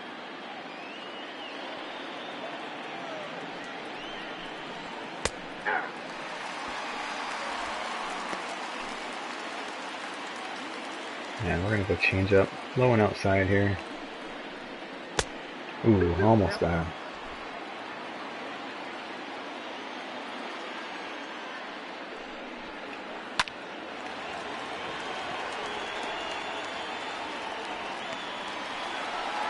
Alright, I'm out. Now batting, second baseman, Cesar. American Park, Ford Field in the background there.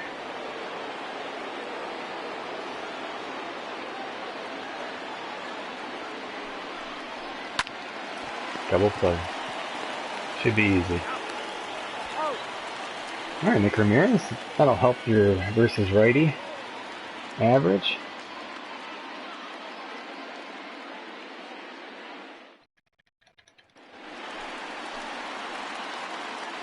Leading up for the Tigers, the first baseman, DJ Lowe. Nope, outside. So 7th inning. It's a good hitter, so this is where I will definitely be looking at kind of our setup guys with some big power. Buck Farmer will be part of that mix potentially, so be one of these guys. Probably Buck Farmer.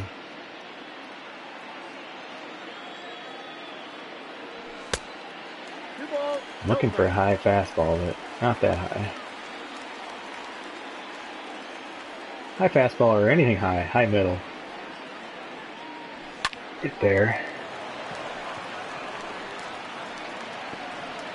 The right fielder, number 4, Cameron. Let's hit a couple lasers. Home run, hit a super hard line out to center, and then that one. That's a good sign.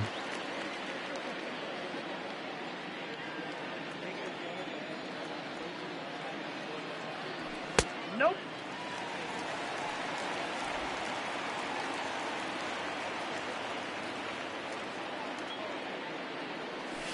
That's ball 2.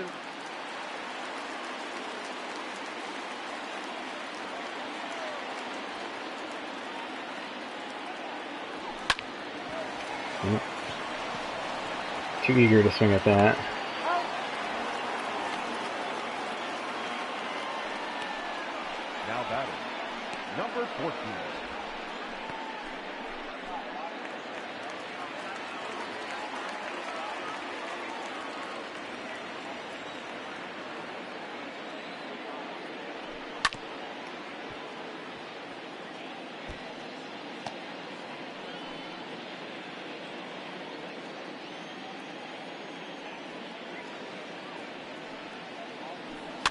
Oh, should not swing at that.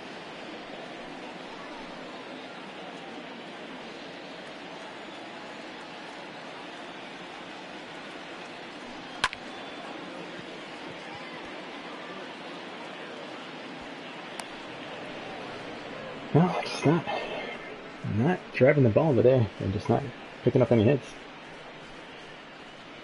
But I've said it before on other streams, the key here isn't always just hitting, it's ensuring your pitchers do their job. What?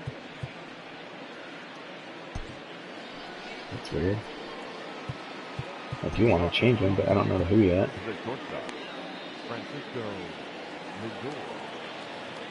Yeah, it's going to be Cedeno for this inning. So I will actually sit him. We'll get Daniel Bard up, actually. And I'll put in Cedeno. Your attention, please. There he is. Potential All-Star. Leading vote getter for all relief pitchers, non-closers. And see, the AI won't do this, right? This is a huge advantage for me. He's my best reliever. They will only use him in a game that they're winning. But these innings are just as important when you're only down by a run or two.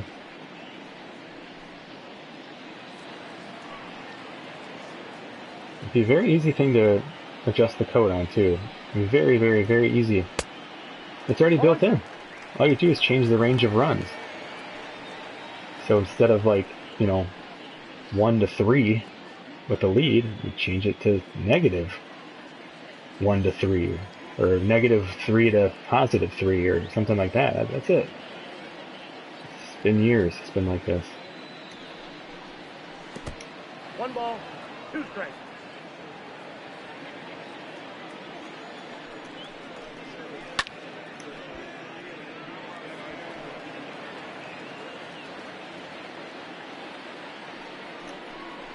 And I know, like, I could switch the controllers, and I could probably go in and do it myself, but, like, I don't want to do that.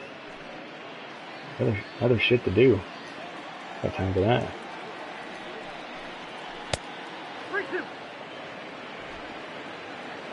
No. We're going curveball here.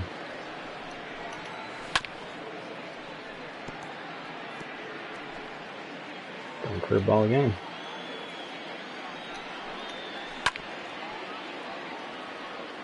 Now he's way behind on that curveball, so now I will try a fastball here.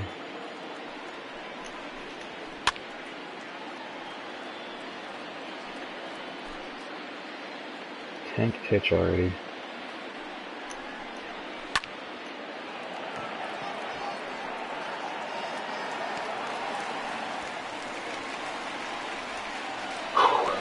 Alright.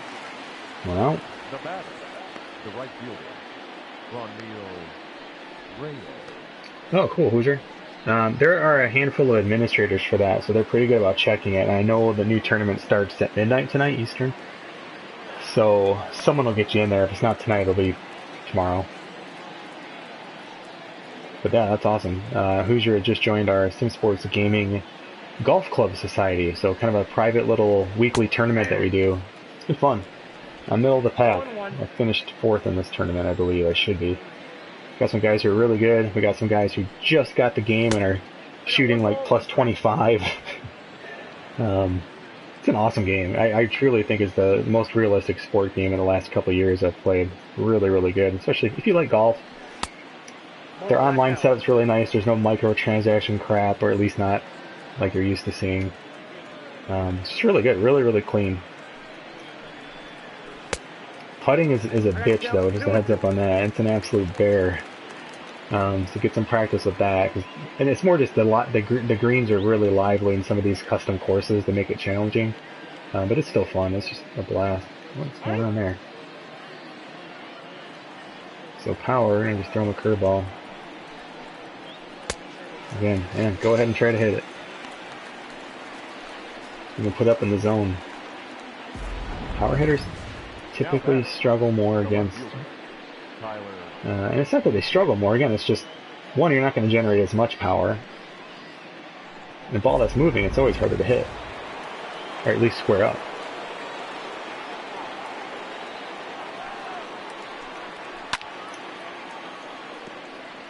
That's actually where I wanted that. I just wanted to put it down the middle there. This one I want up out of the zone. Oops. 1-1. And now it's going to be a steady diet of curveballs. Count is 2-1. Nope. Curveball. Ooh, come on.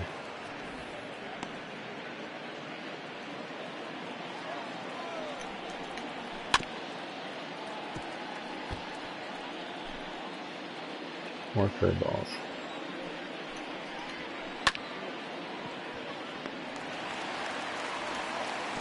Xavier Cedeno. Boy, if this game was smarter, think how many teams would be going after Xavier Cedeno, a left-handed setup guy who just has a ERA less than 1. But maybe they will. I can't remember if we shopped him around in the last episode, but we will at some point just to kind of see. Because I mean, realistically, this is a guy. If we're not in contention or don't really feel like we're gonna be, and even if I am, still might look to trade this guy. So now here is a setup situation. So let's see who the hell Amber. What is his name? Amber Simber or something like that? Did I read that wrong? Adam Simber. I thought it said Amber. I was like, what? So Adam Simber. It doesn't give us his overall rating, but I would guess he's a, probably mid-70s guy. Brad Hand, I believe, is their closer, so that's understandable if he's not in yet. But Oliver Perez is a better pitcher. I've seen him a ton. He's a better pitcher. I've seen most of these guys quite a bit. Hunter Wood, I don't think I have, but he's not good. And these guys are starters, I believe. So, okay, well maybe, I don't know, maybe he is their 7th inning guy. But they had a pretty good. So we have Nico Goodrum coming up. Who else here? Let's see. I'm just trying to look at again just how they're handling it. So we have Nico Goodrum, who, again, lefty righty, take your pick, but I would probably want a righty going against him, so that makes sense. Jake Rogers, yeah, I'd want a righty. Victor Reyes, yeah, I'm okay with them bringing in a righty. Makes sense. Sinker, slider, fastball.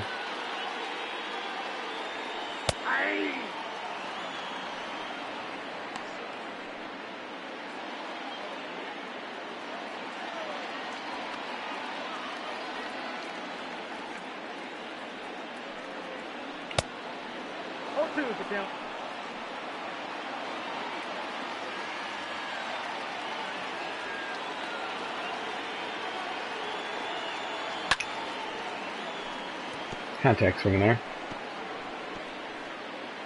I'm honestly just, now at this point, I'm just trying to poke it over there.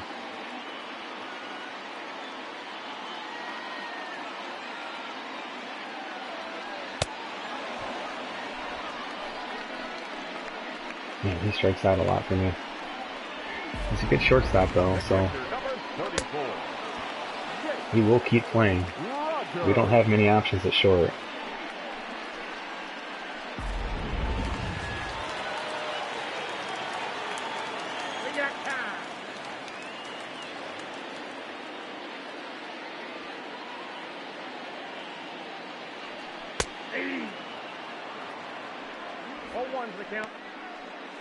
So here with his repertoire, slider four, I'm kind of looking for something almost like inside off the plate a little bit. That's going to maybe come back over the plate.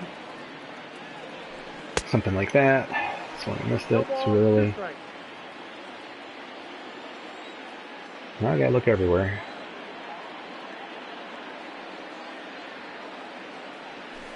Ooh, there it was. Just can't stay back on that slider.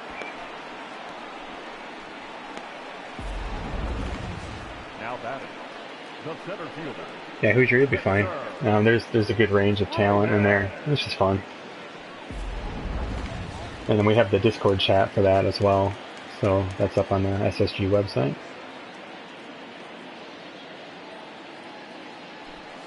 Ball. Counts 1-0. I'm going to try to get on with the bunt here.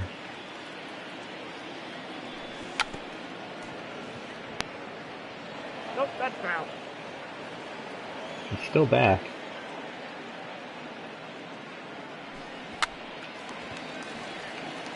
Oh, what the hell happened there?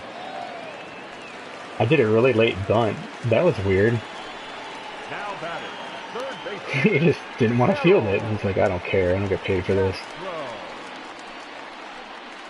That was super weird. That was just really bizarre. I've never seen that. I bunted it as an easy out, honestly. I bunted so late that it was just a hard bunt. I wanted to make sure it was a strike. And look how late that was. So I thought for sure, like, oh, geez, that's an easy put out. Nope. And again, you know, all people message like, hey, this happened in my franchise. Like, what should I adjust? Like, buy a different baseball game? I don't know. I don't really think that's a slider-related thing.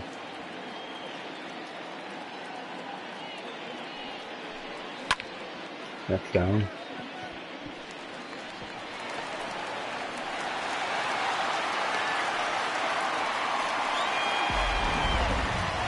Man, Harold Castro. He's so good. The designated hitter, Mcneill. Oh, he's got a really high contact rating, so definitely helps. Well, he hasn't swung the bat yet today.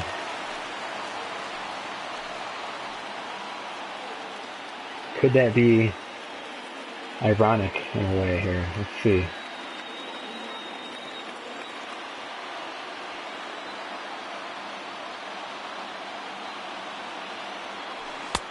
Ooh, there's his first swing. Too early again. Damn sliders. His slider's so slow. I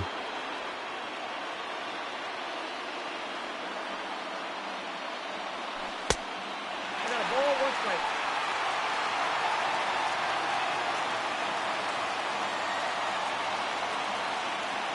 Ah. Almost got caught with my bullpen not ready.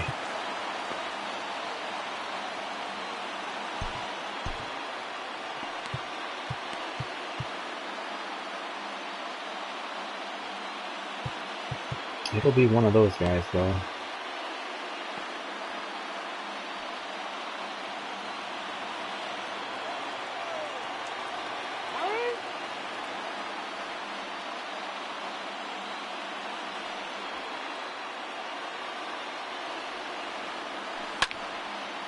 Yes. Good job, Miguel, for there. We're gonna try it. 2 outs. Come on, get going. Make it a bad throw. Damn.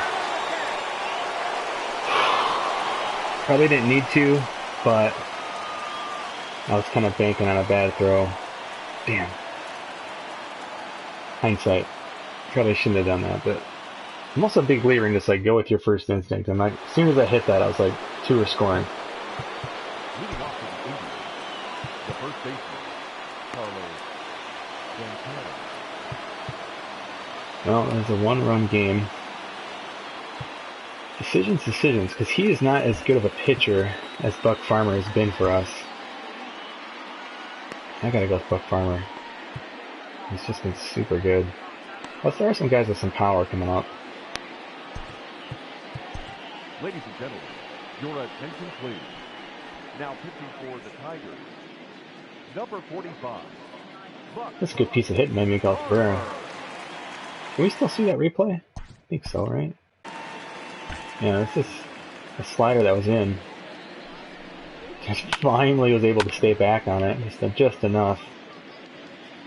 I'm trying to show you guys just the break here. So again, started on the inside. That's what I was looking for, right? With his throwing a lot of sliders. Started on the inside.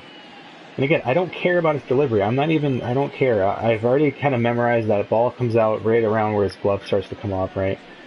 And so there, it's like a pitching machine. This pitching machine just releases from there instead of up by his head. I don't give a damn. The ball's going to react the same way. Gravity reacts the same way. So that ball's coming in. I said, I'm like, well, it's either a fastball. You start to see it kind of slide. I tried so hard to stay back on it. And luckily, did just enough. Just enough. I was very close to missing that pitch again or fouling it off into the stands.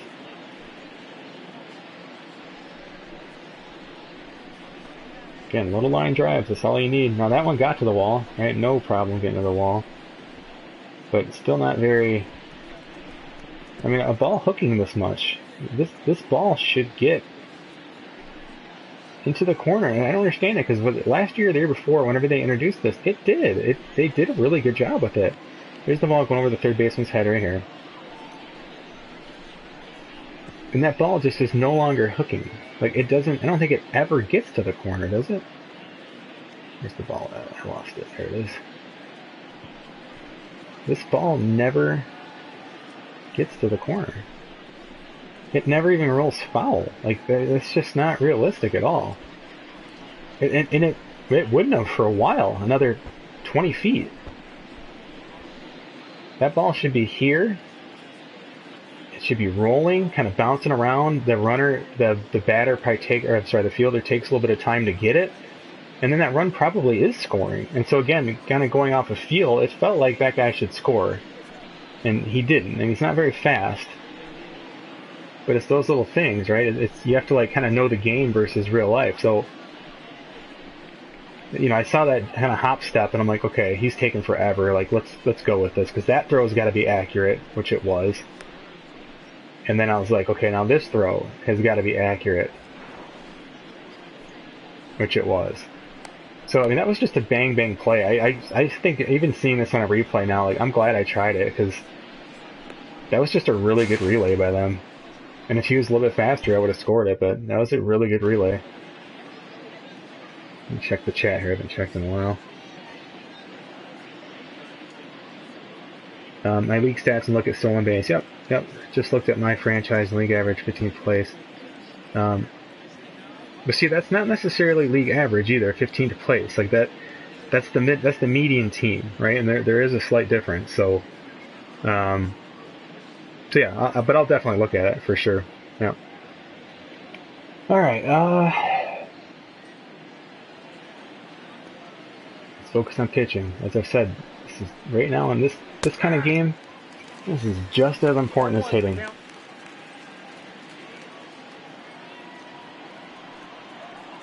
You'd think we'd have the 9th inning on lockdown with this Cayeno, who's just been sick for us. Come on, Buck. Buck Farmer's probably been our surprise pitcher for me, I guess, other than the guys I signed, oh my gosh, as free agents. But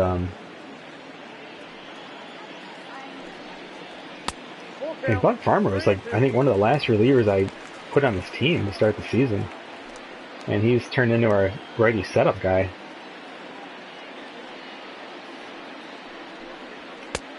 Damn.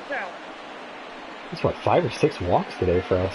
I mean, I'm not trying. I really love where we have the control at. Because that was hard in previous versions of this game to get right, even with it at 0. And now it's there. As long as you're honest about it, it's there.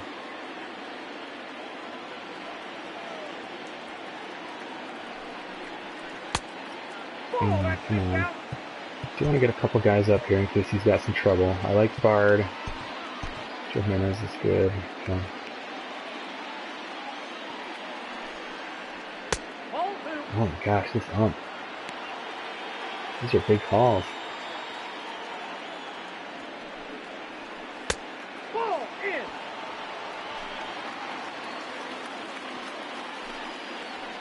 Hey! I got 3-1. 3 balls, 1 strike. Damn. Now they might bunt here, and that's not a bad play. It's probably not what I would do in the 8th inning, but I don't think it's a bad play. I think a handful of teams would do this, especially towards the bottom of their order, which I believe is where we're at. I also have no idea what kind of a bunter he is, but we are looking for it a little bit. The pitcher's going to have to cover that first base side with the lefty batter up.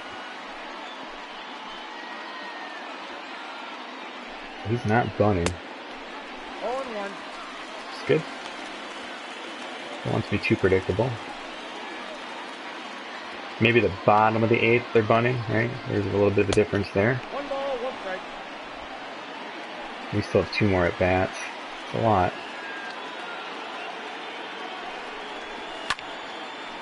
Come on, Buck.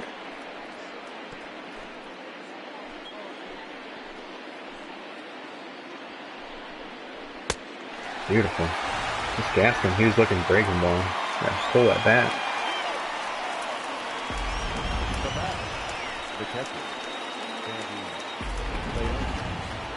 Well, it's a good game. Knock on wood. Let's see. This is a day game. So he's going to be a little bit better hitter than it may seem. Let's get him hitting a double play here. Ball that's outside.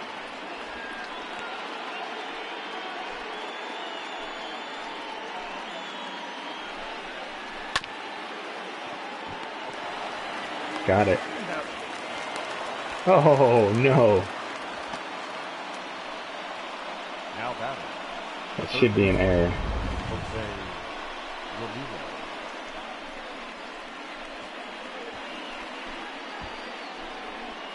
I feel like you could have tried a little bit harder on that. That could be a big play. Let's see what they scored that. They did not score an error. I guess that's not routine. I guess is why they consider it. He didn't technically even have to try and throw it. They still got to force out, so that is the right call. Okay, let's just take a quick break here and think. Yeah. Stay with Buck Farmer. He's been our guy so far. First and third, no run. No real speed on the bases here. This umpire is something else.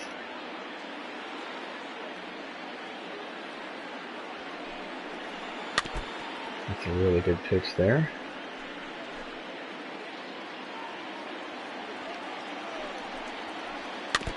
Another really good pitch.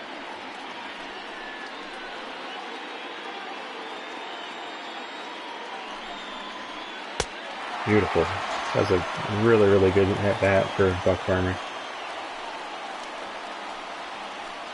No, still got. So mathematically, we should score, right? You figure most teams, if we score 1 run over these next 2 innings, that's a 4.5 ERA. So again, that's why I still say when you're down by a run late, pitching is more important than hitting. It's keeping it at a 1-run game. You should get your runs. So here's Nick Whittegren. So is this their 8th inning guy? Let's see how the AI is handling this here. I don't think we can see over. Oh, I'm sorry, they are right there. I missed the overalls underneath the pitcher. So it says P53 Dominic Leone at the very top, right underneath that. It says overall. My bad, I missed those earlier. So 69, 68.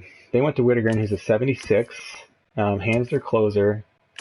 76. So yeah, these are all starters. I guess that's right. Unless I have a bunch of lefties coming up, which I don't. So yeah, no, I'm fine with that. That's okay. No, don't get too carried away. Make sure you got your bullpen where you want it. This is going to be this playing one way or the other, unless we score a bunch of runs. So, fastball, slider, changeup.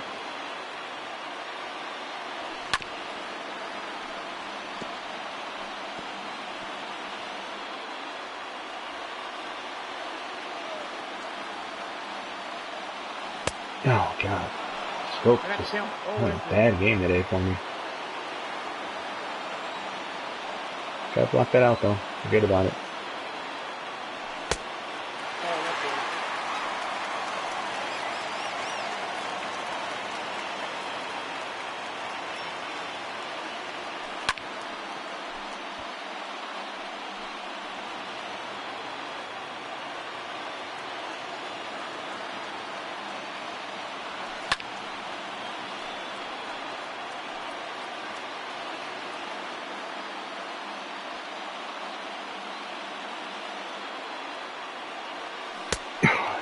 Damn it.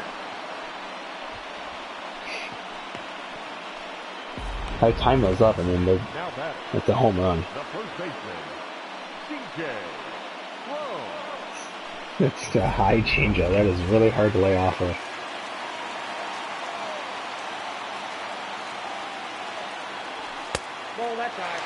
Hey, maybe that's why he's the setup guy, right?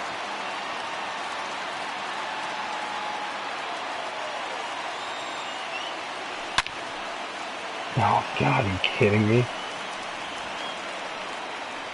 The Had the right shift fielder, on. number 4, Cameron Mayberry. For CJ Cron today, he has just crushed the ball, and that's just one hit. That's a home run, but just smoked that ball.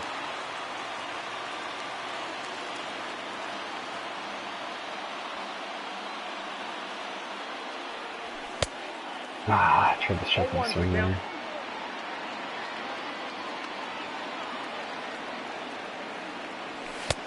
Ooh. That was a good throw. I was trying to hit that to right field. Just late. What do you got?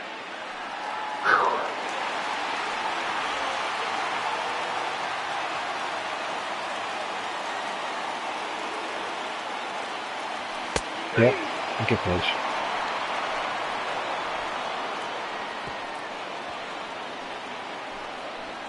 Hey, that's why he's their setup guy, right? Look at that. Just shut us down. Alright, this guy ain't no time. The second baseman, Cesar Hernandez.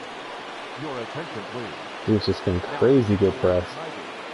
12 for 12. He's actually not been as good in non-save situations, and again, I don't think that's really a thing. Probably very similar how probably doesn't mean anything in real life either. It's just coincidences.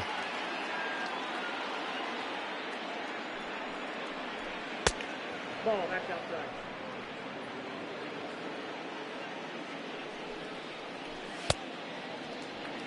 The count, 2-1.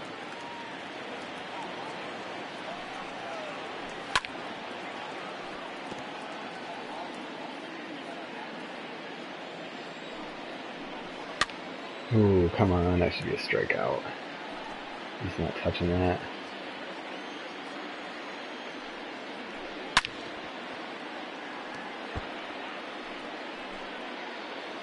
Yeah, I was just gonna say, let's go slider here.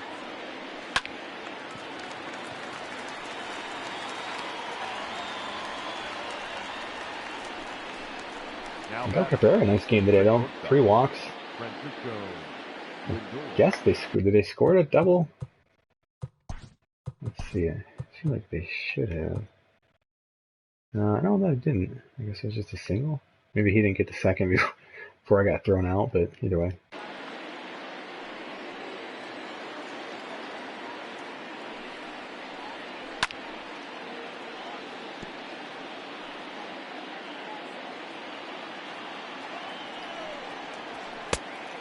The count, 1-1.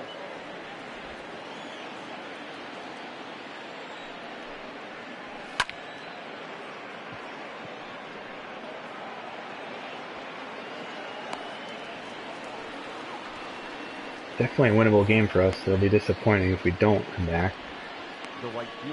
We have the 7, 8, 9 hitters up though in the 9th, so gonna have to get creative.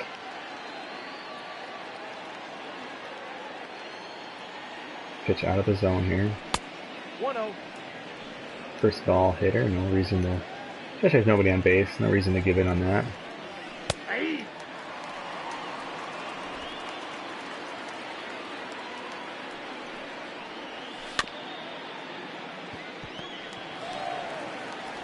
No, he swung at the first breaking ball. I was not going to throw in a single other fastball after that, so. Alright, Vizcaino again does excellent work as usual. Oh, we got some guys with some pop. We're going to be facing a lefty though, so that's going to take care of. Goodwin will actually be a better matchup, but Christian Stewart I probably want to pinch hit. He's leading off, so he's not bad against lefties. It's good discipline, but probably rather go Candelario.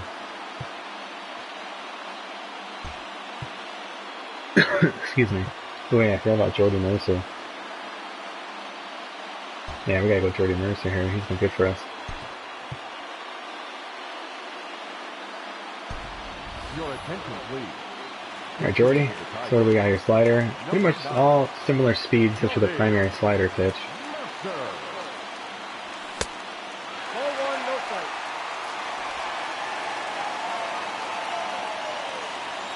Look at Brad Hand's makeup here, up in the upper left there. So he's pretty strong across the board. So I'm not necessarily taking a pitch, especially with the untouchable and knee breaker quirks he has. So if I get a good pitch, let's just try to get on base.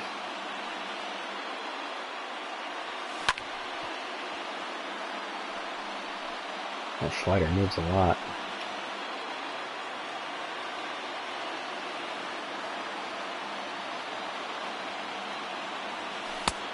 Oh, that's off the plate. Ball 2.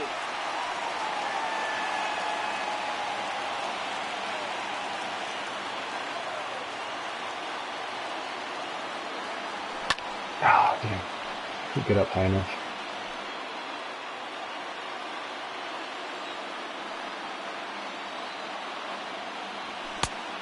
We got 3 and 2.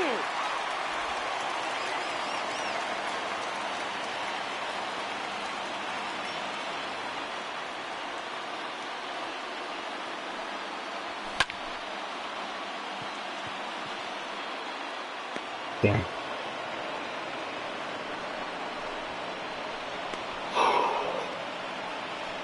Now batting. Just under. I was hoping I did a nice little line drive, but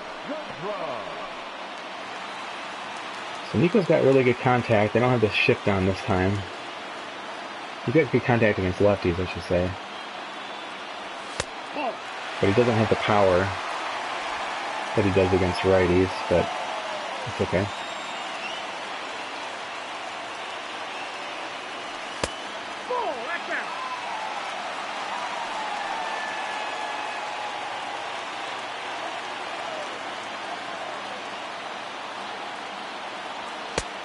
Outside, that's a ball.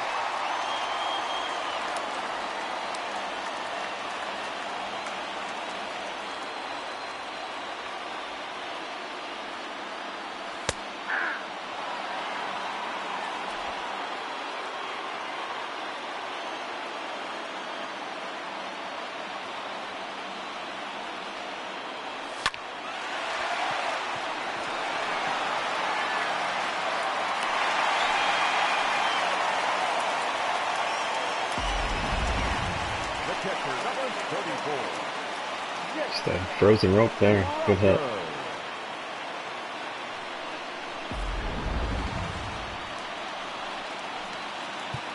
couple things I'm looking at here. One, Nico's got pretty good speed, not much stealing, 74-37. We called up Brock Deathridge just for this very reason. So, and we already have our backup shortstop in.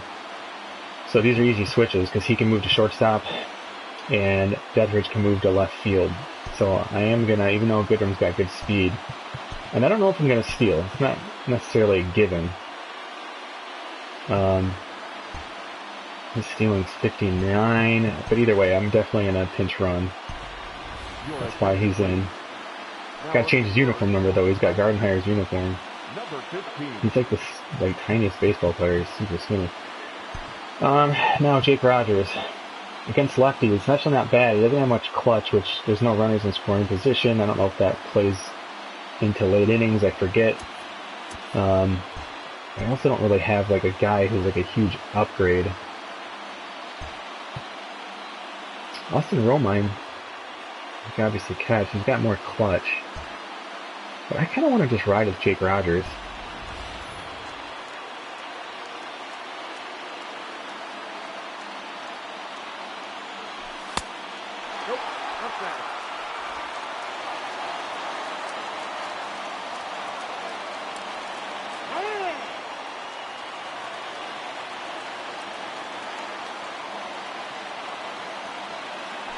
Ball 2.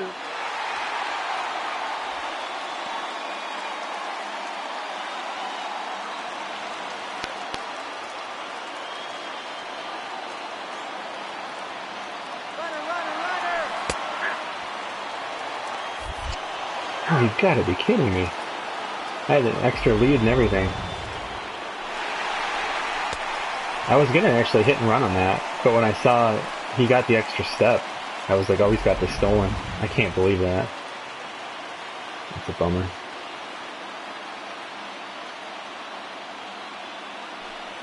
Ball 3. Oh, that is a bummer.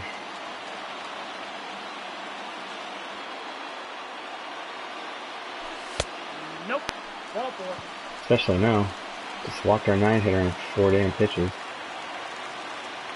And I don't have a pinch runner now. The center fielder, Victor. Right hand. Count 1-0.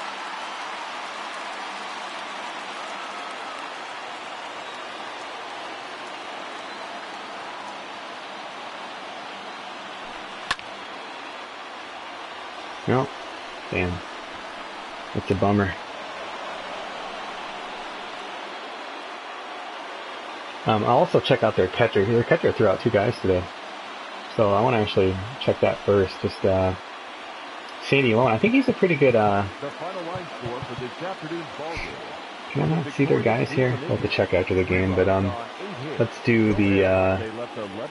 this is a really good game, though. It felt very real. For the Tigers, 2 runs. Felt really good. Let's They left 10 men on let's base. tally some stuff up here real quick.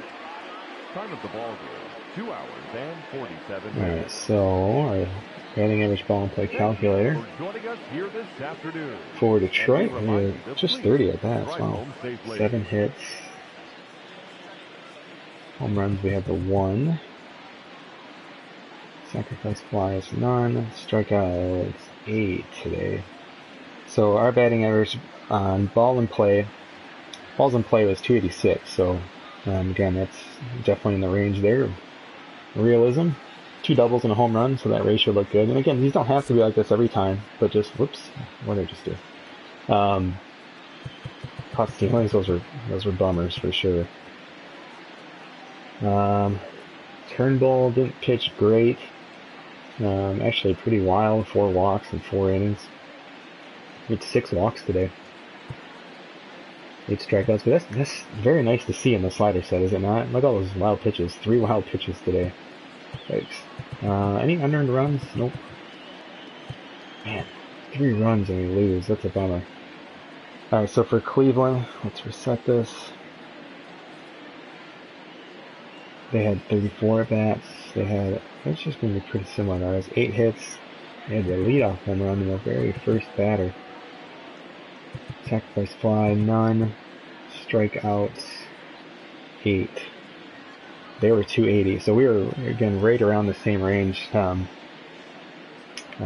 just, again, the 3-2 game. It wasn't a very offensive game. The last game was the exact same slider, so they had 7 walks, 3 to Cabrera. Cabrera really just quietly had a nice game. Where's he at there? He's batting third, 1 for 1 today, 3 walks. He's been playing much, much better. And I think having Harold Castro in front of him has made a difference. He's got people on base in front of him now, so he's seen better pitches. Scope and Crone continue to struggle. That's really probably one of the bigger reasons why we're just not at least around 500. Now we have just our power hitters in this lineup just aren't doing much for us. So, yeah, it happens. Nothing in life's ever perfect. So 54% strike, 49 for them on first pitch. That's pretty low. But it happens, especially in a game where they walk a lot of guys. 56% for us, 55, that's pretty average. For the Tigers, 12% foul balls, 19 for them. Again, pretty darn good. And pitches that were swung at, we are at 37%. So again, very, very high, but as you saw, I was swinging at a lot of pitches early. That's probably one of the reasons why power hitters are having troubles. I'm just trying to mash the ball too early. I recognize it and just get excited, and that's something I'm working on. So, but in the meantime, it's also helping me. I haven't adjusted that for myself because it's helping me with the low strikeout totals that I was seeing for my team at least. It's kind of bringing that back into better balance. So for now, that's working for me. And again, maybe it's not for you, so you can adjust accordingly. Cleveland, 25% foul ball again, or I'm sorry, misses plus strikeouts. Super, super good. So a few things to look at. I want to look at Jose, or what's his face? Jose, or what is his name? Leon. Sandy Leon's catcher arm. And see what that looks like. And then we will check out the stolen base stats that, was it Doug? Who was asking about that? Somebody was asking about that.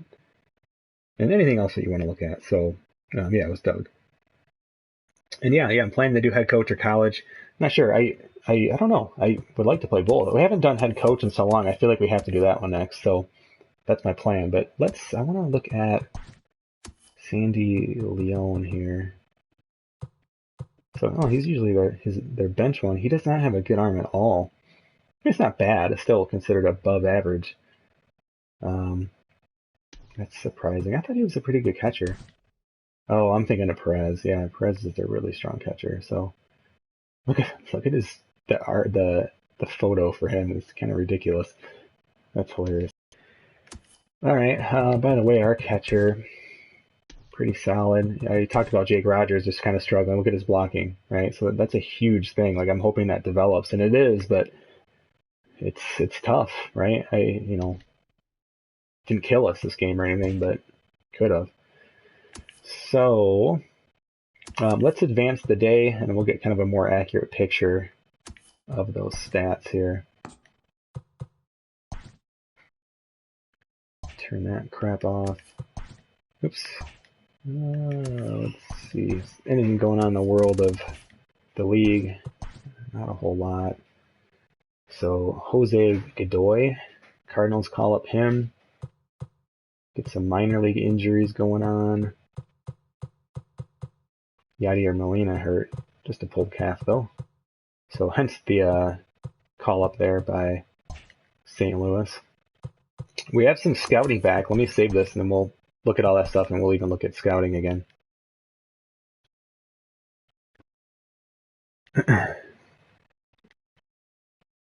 Okay, so we're saved. We are still sitting in last. We're now 3 games below 500. 4 games out though, so we're still in the mix. All right, so we did advance. We are looking at team rankings. Stolen bases. So if we just look at the median team, 15th has 23. Oh, we want to do percentages, my bad. So 15th, 61%, so a little bit low. But again, like that slider doesn't impact sim games. It just frankly doesn't. I've tested that. I've put it at 0 and I've put it at 10. It does not impact simulated games. So there's nothing you can really do about that, especially the games you're playing in. So Doug, I forget what your actual question was with this. Let me refer back here. Look at stolen base. Just looked at mine. 63, way too low. Yeah, I mean, again, and you were like 80 something games in, so I mean, that's just what it is. And I don't know what was let me just pull up real quick MLB team stats 2019, I guess. Let's see who's got good sortable stats here. So team stats for last year. I want stolen base percentages though, well, not just stolen bases. Hang on, ESPN's got terrible stats. Let's do Baseball Reference. They'll have good ones.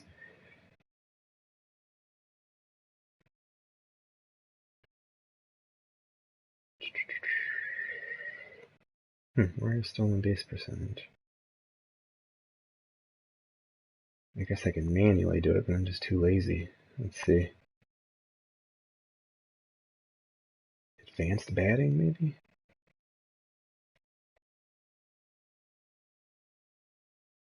I'm just checking for some stuff on my phone here to see if we can find what Doug's looking at. It's not under advanced stats, which makes sense, but it's also not under standard. Is there like an actual base running? Oh yeah, here we go, base running. Okay, so stolen base percentage. If we just sort by that, and I'll count down to the 15th team. 1, 2, 3, 4. Pop-ups everywhere. 1, 2, 3, 4, 5, 6, 7, 8. So league average is 73 last year.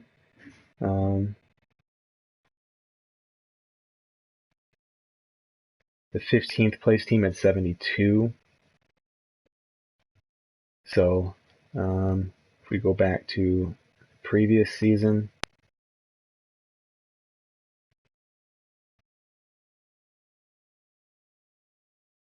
if I go to the previous season, I have to. Geez, this is really quirky on my phone. Sorry guys, I don't want to slow this down, but yeah, I mean it looks low, but I mean, unfortunately, there's nothing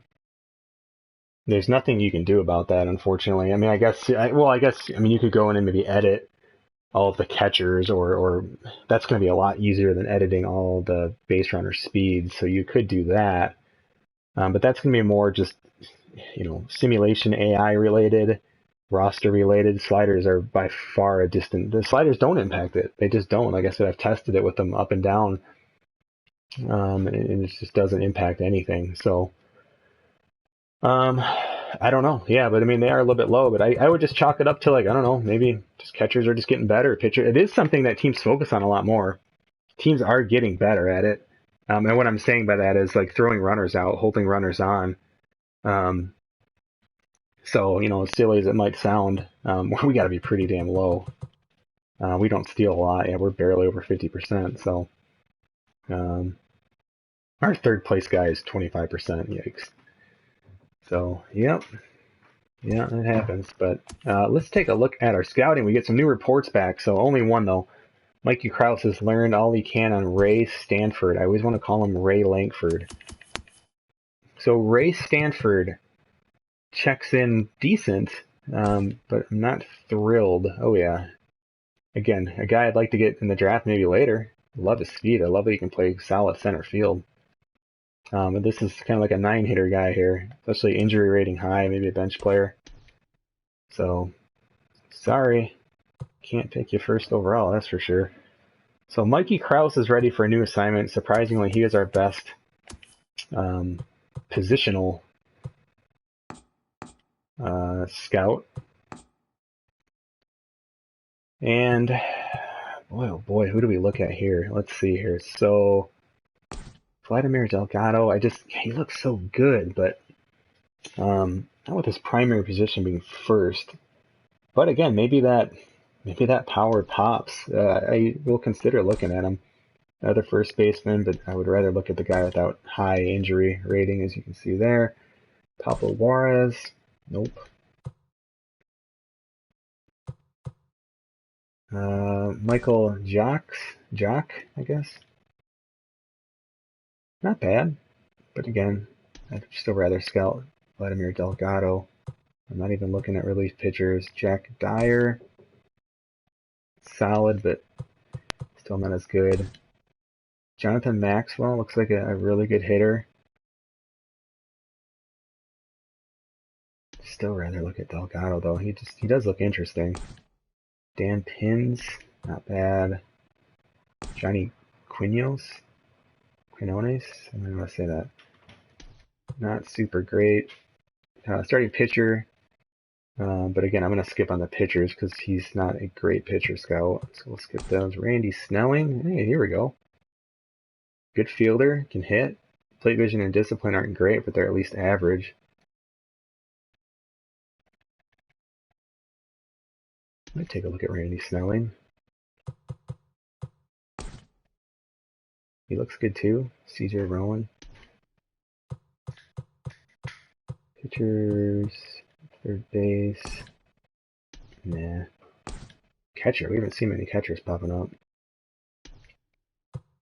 Pitcher, Greg Medina. Another really good hitter. Look at this guy. Just want to see that power pop out. He can also play third. He's also a pretty good fielder. He looks really good too. What do you guys think? Jonathan Lamb. Another decent hitter. And, oh yeah, Chet Blum. That was the guy we were talking about. I think I'm going to look at Chet Blum. Alfred McNeill, another strong hitter. Man, there's a lot of guys. Greg Stanley, another good hitter. So let's see, Chet Blum, pretty solid across the board. Great defense, pretty quick.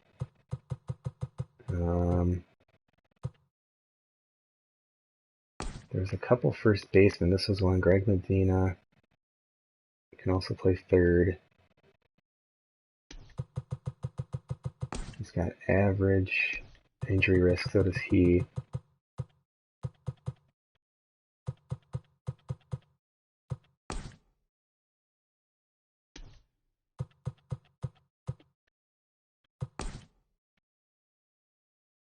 Maybe Snelling isn't bad. Just doesn't look as special though. Like, obviously want to find someone who looks really, really special.